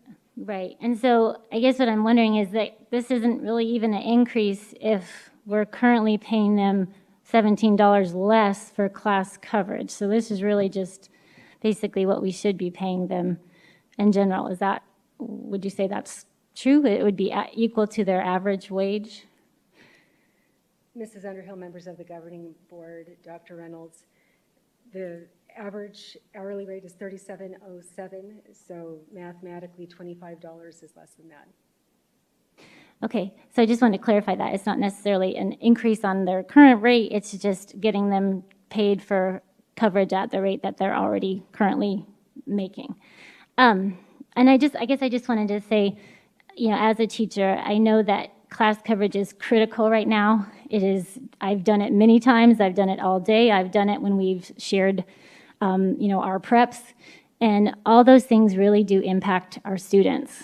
Covering more students is obviously not optimal, and then teachers losing their prep is also not optimal, because what that does is, I know people think prep is for prep and grading, but the truth of the matter is those things fall at the very bottom. And what we're trying to do during our prep is contact parents and work with students and get makeup work for students that have been out, and IEP notes and ELL notes and a million other things before we ever get to grading or prep. So when we miss class or when we miss our prep because we're covering for others, it's critical, and it does impact our students, and it does impact our jobs, which continue into the evening every evening. So I feel like this is very justified to get our class coverage rate just basically to the average rate of our teachers, and that's kind of where I stand on that. We do have one public comment, so I wanted to invite Mr. Eager up to the podium as well. It's me again. Hello, Governing Board, Dr. Reynolds, esteemed people who are still here tonight. I come again as Frank Eager. I'm the Vice President for Peoria Education Association. I come here talking for all teachers who do the due diligence to cover classes, who take the time to do it. They give up their prep time, their extra time. They're planning on spending time after school to make up that work. I don't know how elementary teachers do it, because I'm a high school teacher, where they don't, like for me, if I do coverage at a high school level, I just go in someone else's class and I teach it or do the best I can. They split a class and then their numbers jump and they double. So sometimes they'll have like 45 kids in a class sometimes, or however they can split it up. It's crazy. And I think this is another basic way to thank teachers and those who do the extra mile to help educate kids, to give them a little bit of something more to say thank you, especially in these hard times that we're all going through. Mrs. Underhill, you said very distinctly what a lot of teachers do. I know as a teacher right now, I teach on my prep. I teach an extra section. Do I get compensated for it? Yes, I do. And I'm not denying that, but then I'll spend 2 or 3 hours after school making up the time I'd be using for my prep to contact parents, send emails, talk about what's weekly going on, because I don't have time during the day. And I know a lot of other teachers that don't have the opportunity to teach extra sections like I do, but will have to cover classes because there's no other choice. Either teacher's sick, not there, whatever it is. Again, I can't stress enough, over the years, we didn't pass our 15% override by 100 votes. That could have helped. Other districts around us had those. It is something that, can help teachers out immensely. It's a little bit, but it gives us what our basic hourly rate is. And I guarantee you that is like our rates of us working actually at school, or we're actually teaching, but not including when I take stuff home, work on things on weekends, take time away from my own children to make sure I'm there for my students the best I can be. And this is just a nice way to say thank you, to make up a little bit of that coverage in these trying times. Thank you guys very much for considering this. Thank you. All right, do we have any other questions or any other comments? Okay. Then if that is that, then we need a motion to approve the temporary increase to classroom coverage. Madam Clerk, this is David. I'll move that we approve the compensation for certified staff classroom coverage as presented. I'll second that. Okay, so we have a motion and a second. We'll go ahead and cast our votes.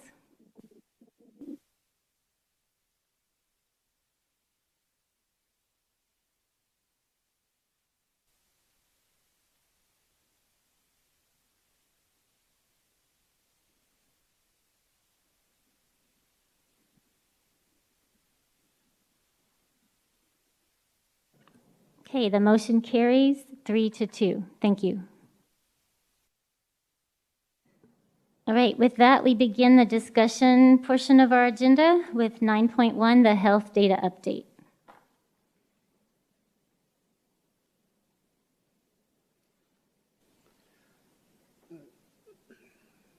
There. Sorry. Hello, Mr. Moss. Thank you. President Sandoval, Madam Underhill, I'm not sure how that works now that he's not there. Members of the board, Dr. Reynolds, our weekly update or biweekly update in terms of how we're doing in some health data.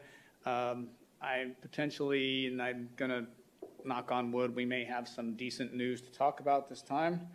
As you can see, we have actually had a decline in cases for 2 consecutive weeks.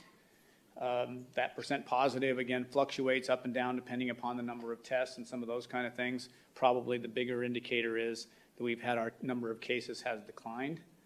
It is pretty much uniform across the district. We're getting some declines across most of our zip codes. We're not getting anything that's jumping out one way or the other.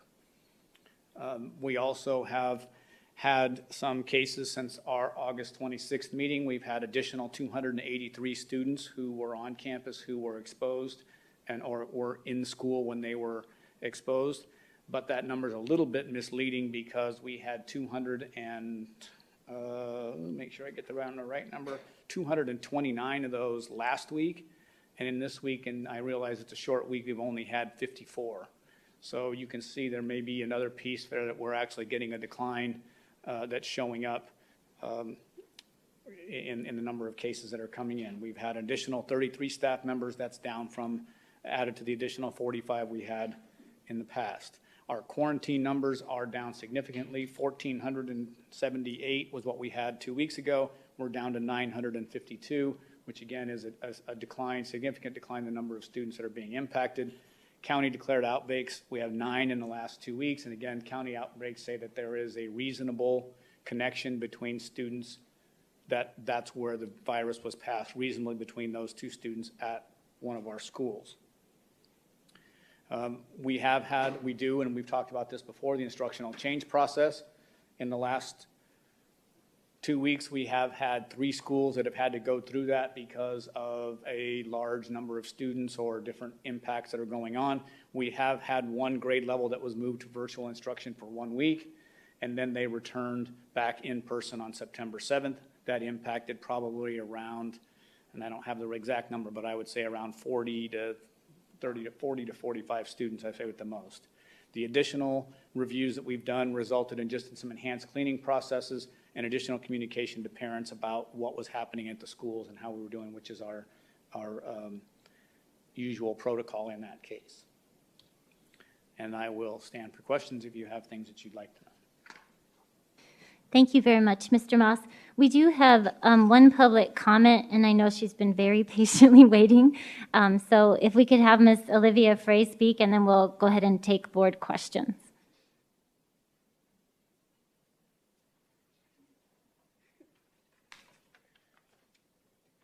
Thank you. We all share the same goals right now. We all want our kids and students to be in school and learning.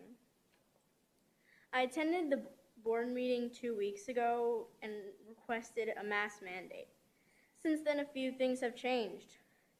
We now have real-world data to compare schools with a mask mandate to those without.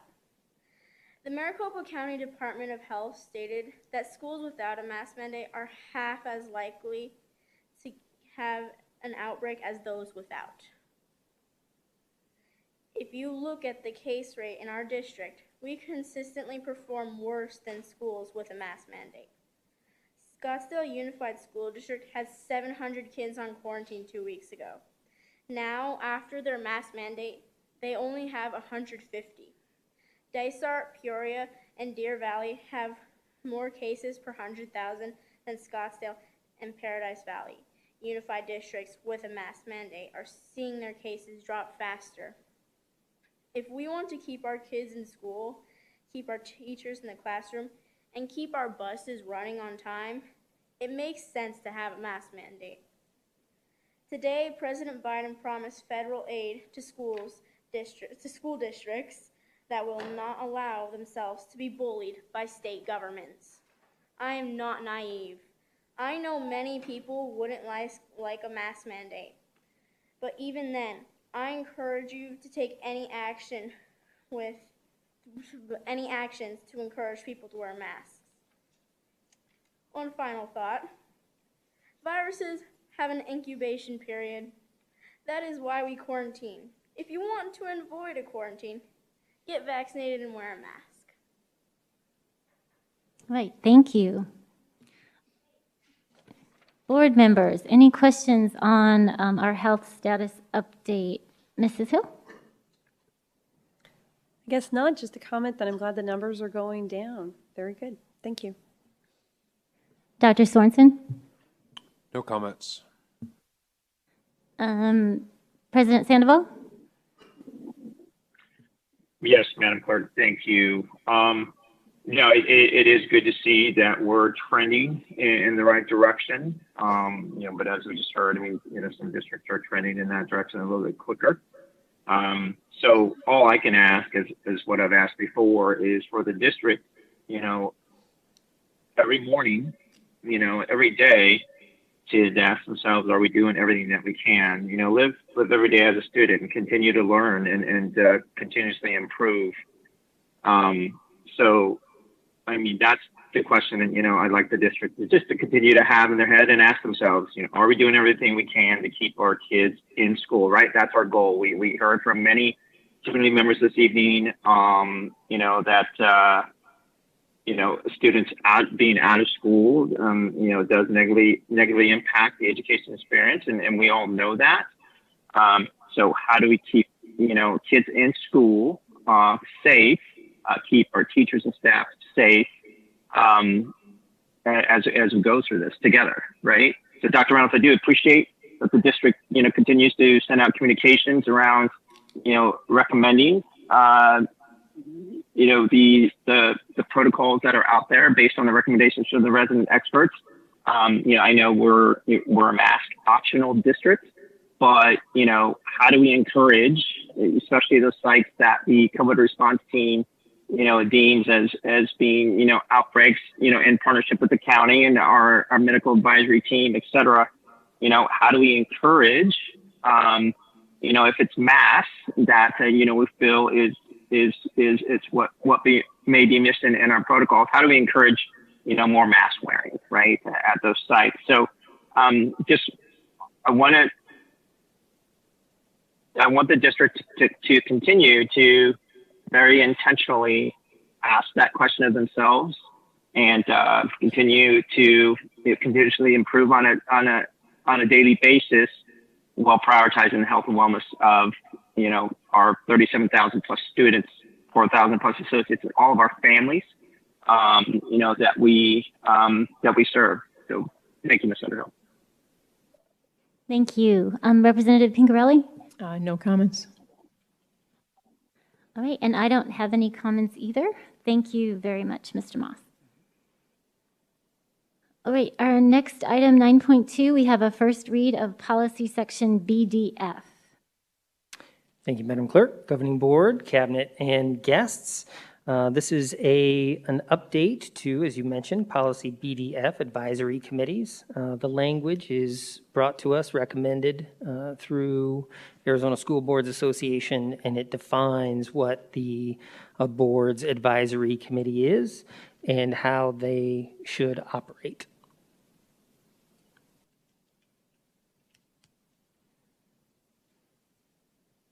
And we recommend the change. Do any of the board members have any questions regarding this?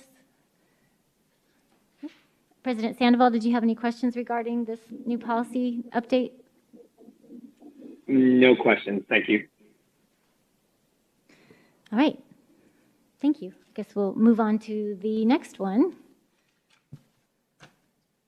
And that is 9.3, first read policy, section JFB.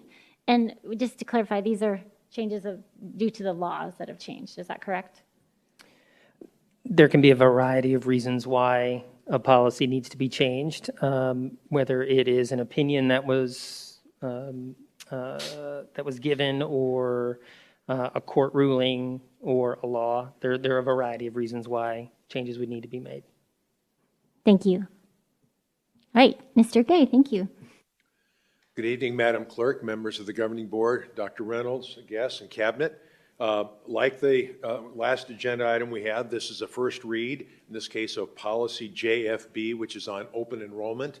And to your point, Mrs. Underhill, the changes in this policy are varied in the sense that some of them are a direct result, in fact, most of them are a direct result of legal change, statutory change, and I'll talk about that, as well as some other changes that are recommended by the Arizona School Board Association, and then finally changes that we are recommending to make the policy a little bit easier to read and a little bit more clear in terms of interpretation. So if you don't mind, I'm just going to take it all the way down. I think it's important to walk through this one because there are quite a few changes. We'll just start right at the top, and of course it cites the fact that, ARS 15-816 has always been the statute that governs this particular area. In particular, the legislation that was passed as a result of House Bill 2898 on June 30th made a lot of changes to Arizona Revised Statute 15-816.01. And so the recommendation is that we highlight that, which we are doing. Moving down the page just a little bit under definitions, not quite so far, Christian, thank you. We've added a definition for resident pupil. It's curious that that term is used throughout the policy as well as in the legal language, but it's never defined in this particular area. So we added a definition that's based on how it reads in the statute. A little bit further down at the bottom there, statutory requirements is where we talk about really the bulk of the changes that are being made. And as I said, there as a result of changes to ARS 816.01. The first two paragraphs on the bottom of page 1 really are very general in nature and talking, pardon me, about how our policy should reflect the legal statute and how we want to make sure that our policies, like they all are easily available on the public website, and in fact, they can be translated into not only Spanish, but all kinds of languages. Moving on to the next page, some of the following paragraphs really get at defining how exactly open enrollment works in terms of setting preferences and measuring capacity and so forth. So one of the first things that it says is that each one of our schools has to state on its public website exactly what the capacity of the school is to accept additional students. And so that particular, on open enrollment status, that particular publication requirement has to be updated every 12 weeks unless no changes have been made. The recommended changes go on to say that schools shall accept pupils throughout the school year as capacity allows. Now, later on in the policy, we're given the opportunity to actually specify a priority in application date, which we in fact do, but it's representing a change to what has been the policy in the past. Happily, it's not a change in our practice, though. And so I'll talk about that when we get to that part of the policy. Scrolling down just a little bit is where it starts talking about how we make enrollment preference and reserve capacity. So the first part of that, which is right about it where Christian has it scrolled to there, the law says that the school district shall give enrollment preference to and reserve capacity for the students in those three groups. Now, of course, we always reserve capacity for our resident students, but there's a couple of other groups there you can see where that's that reserving of capacity is the key phrase there, because when we publish the capacity, we have to include capacity for all three of those groups. We may give preference, not capacity, reserve capacity, but we may give preference to children that are in the following three groups, and I won't read them. You can read them certainly as well as I can. And then finally, a school district may give enrollment preference to and may reserve capacity for students that are in the three groups that are at the top of the next page. So those are not surprising groups, but the statute goes to really clarify exactly how we have to follow that procedure. Then it goes on to say that if the remaining capacity as determined by the school district governing board is insufficient to enroll all pupils who submit a timely request, then the school district shall select pupils through what they call an equitable selection process, and that's what the statute says. The example that is given is such as a lottery, but that's not, it clearly states that's not the only equitable selection process that may be used. And then finally, it lists 7 very specific categories of students, and those categories may not be used at any time to deny admission to enrollment, whether it's regular enrollment or open enrollment. So as we go down further a little bit, we get into, at the bottom of page 3, we get into this idea of the priority deadline. In the past, our policy has said that open enrollment applications may not be submitted until October 1st and must be submitted by December 1st for the following school year. Now, what is happening here is that we're removing the October 1st date, which is in line with the intent of the statute, which indicates that we should be accepting applications essentially all along, but allows us to set this priority deadline, which is the 1st of December. And so that's what those changes make there. And we have also added at the end of that paragraph just a re-amplification that schools will accept applications through the school year as capacity allows. And the statute does indicate that students should be admitted as the capacity changes over the school year. Then there's a number of paragraphs and changes where no substantive changes are made.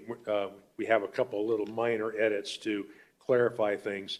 And then when we get to the bottom of page 6, we talk about the annual renewal process. The policy has been in the past that students on open enrollment have to reapply each year. This is removing that requirement, but it is stating that the open enrollment status of each pupil will be reviewed by the school. So that's determined, that's done in order to make sure that the student is still adhering to the open enrollment admissions requirements in order to make sure that they still are eligible to remain in the school. The one exception to not having to reapply is that an open enrollment student, for example, who is in 8th grade and promoting to high school may want to attend a high school that's not, whose attendance boundary that student does not live in. And in that case, the student has to submit an open enrollment application for the high school. And then moving along to page 8 is where the final bulk of the changes are, and they have to do entirely with transporting open enrollment students. And essentially, it basically says that our resident transfer students, which are students who live within the district but are open enrolling in a school in which the attendance boundaries are not where the student lives. I always stumble when I try to explain that. And so our resident transfer students are eligible for district transportation as long as they can get themselves to a bus stop within that school's attendance area, attendance boundaries. Non-resident open enrollment students are also eligible for district transportation. I'm sorry. Yes, they are eligible for district transportation from a designated pickup point on a bus route serving the attendance area. So that basically says that they get themselves to that bus stop and they can be transported.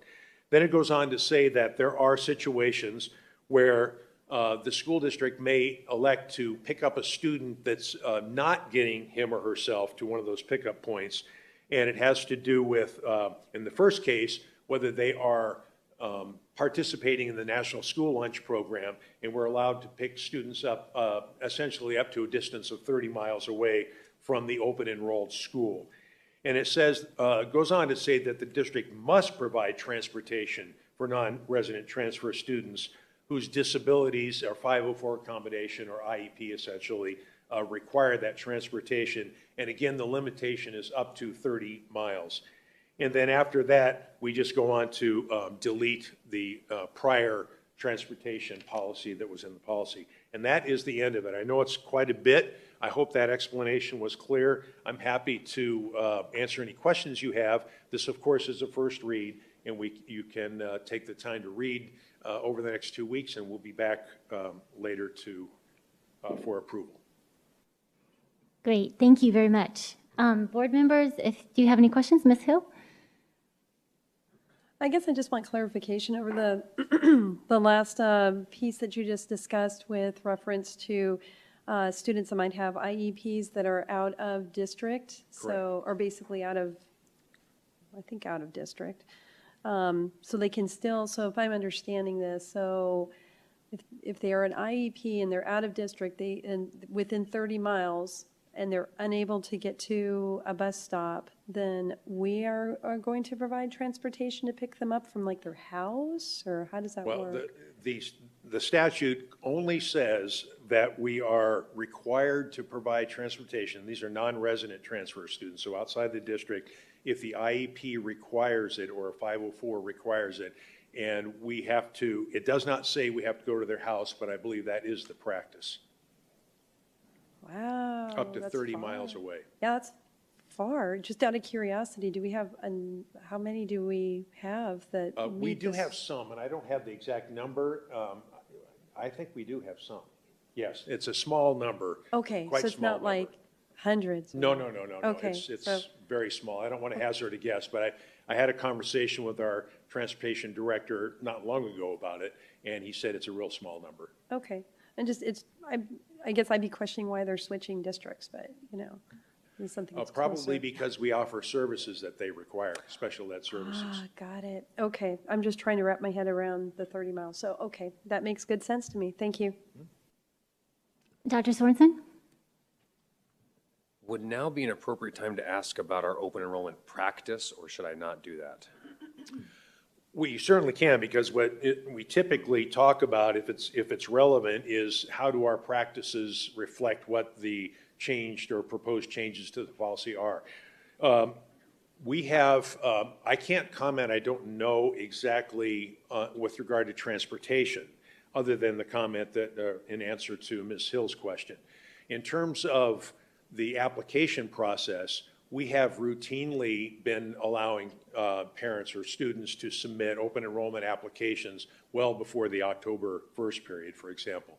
That's been the practice, and it's, as my understanding, it's common practice in districts throughout the state.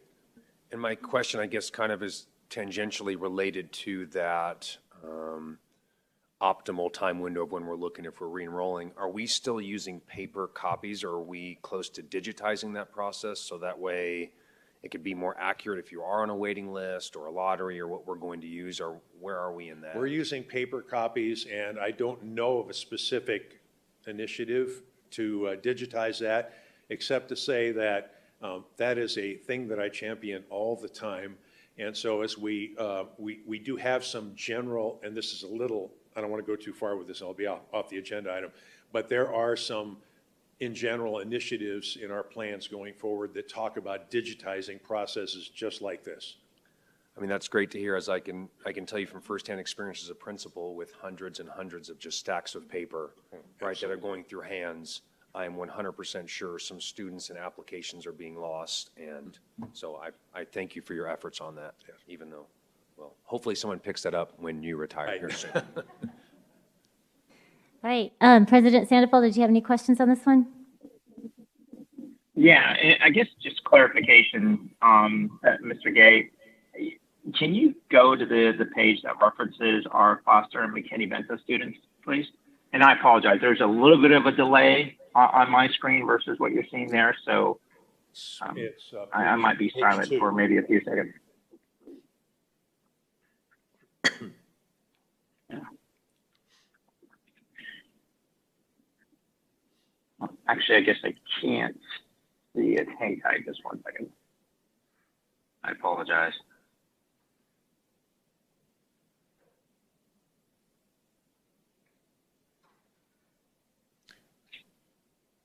President Sandoval, if you have your copy So there, oh, sorry, go ahead.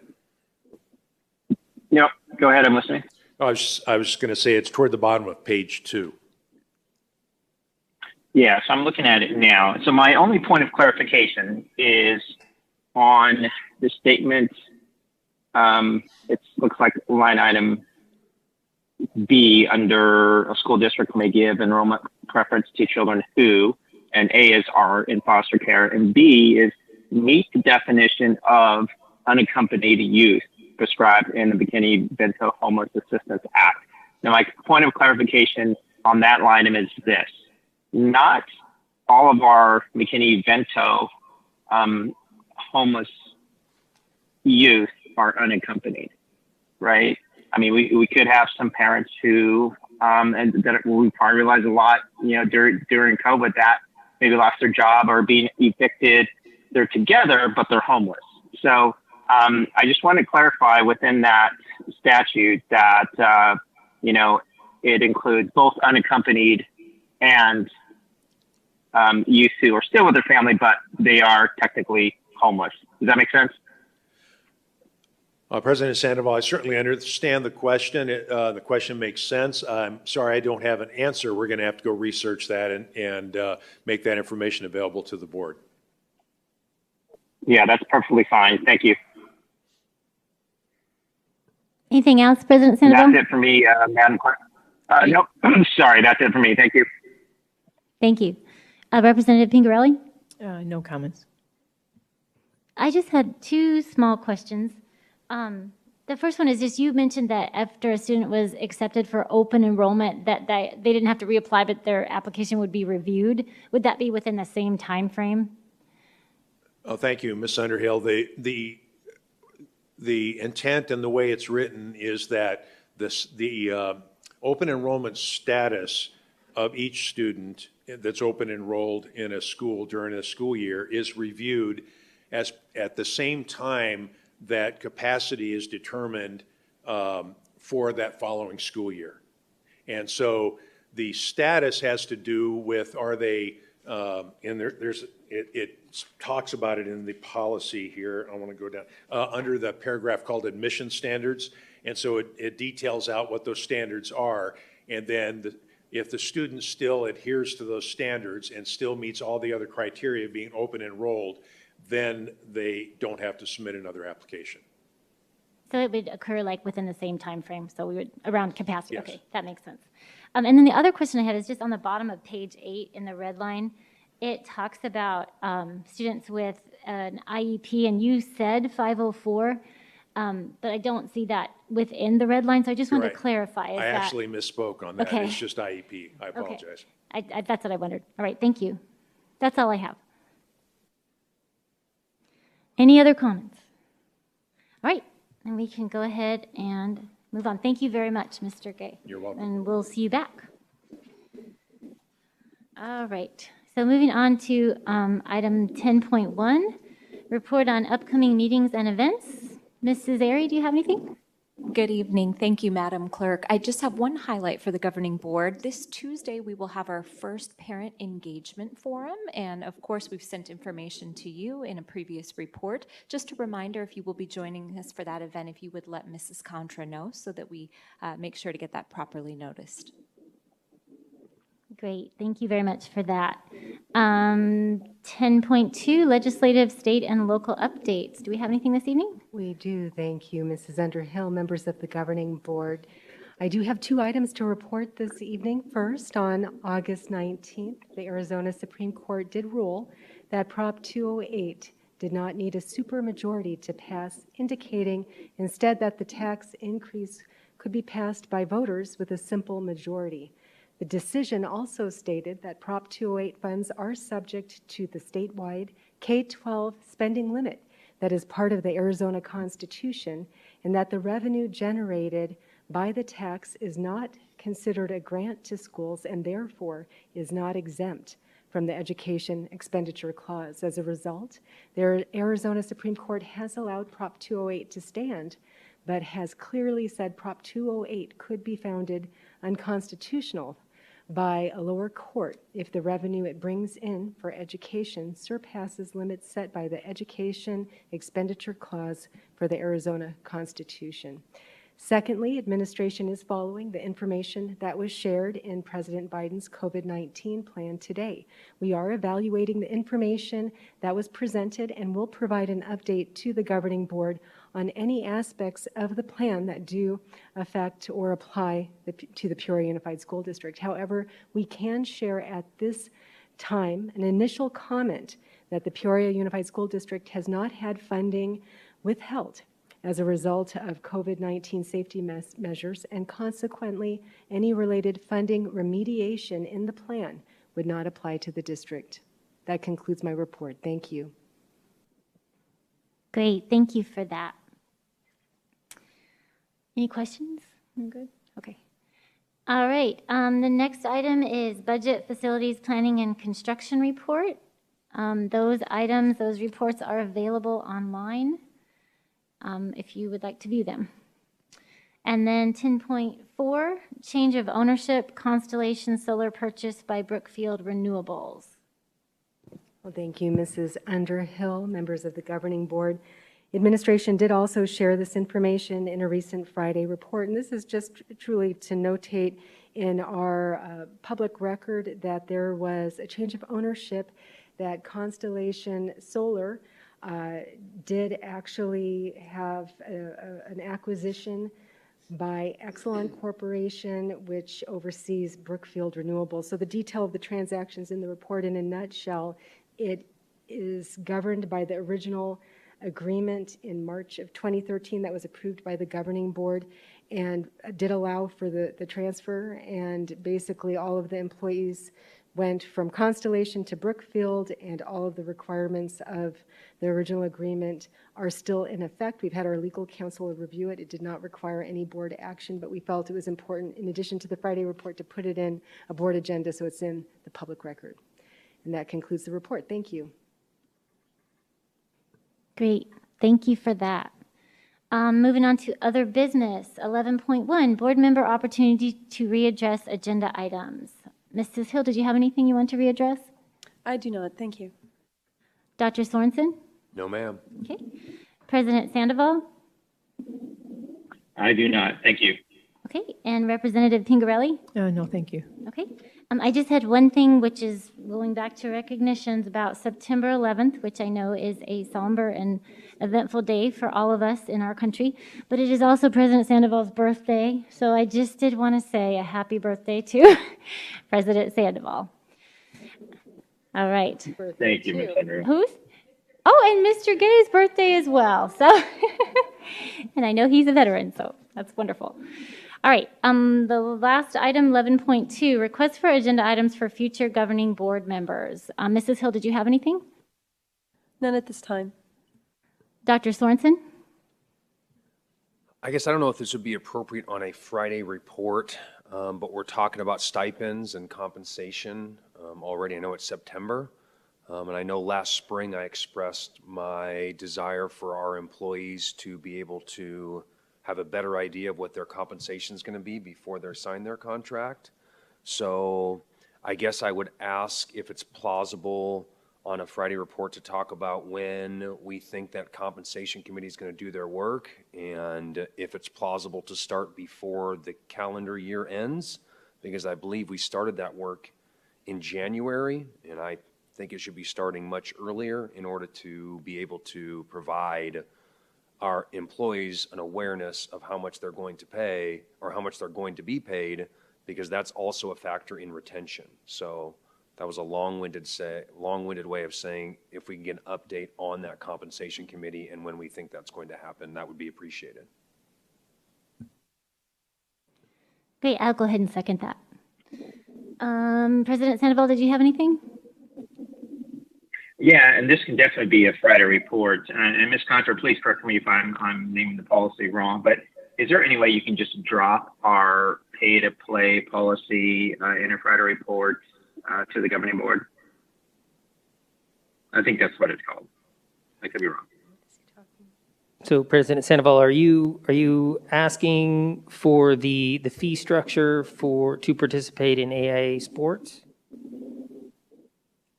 Yes, please. You bet. Thank you. Okay, so that's just a Friday report we're saying. Yeah. Okay, that's Yes. it. Okay. Yes. Representative Pingarelli? No, I do not. And I didn't have any either. All right, so that brings us to adjournment. I just need a motion to approve the to adjourn the meeting. I move that we adjourn. Oh, I'll second it.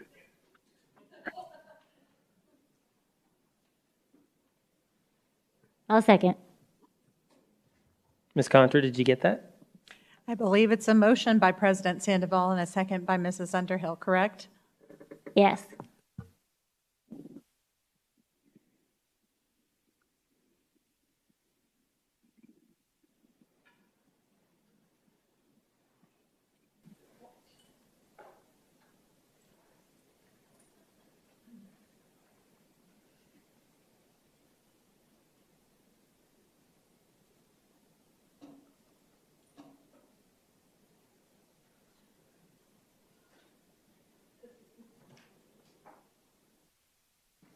President Sandoval, did you need me to do a voice vote for you, please?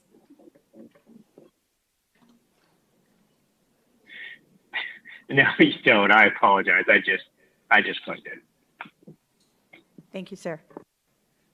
All right, and the meeting is adjourned. Thank you, everyone, for coming. Thank you. Good night.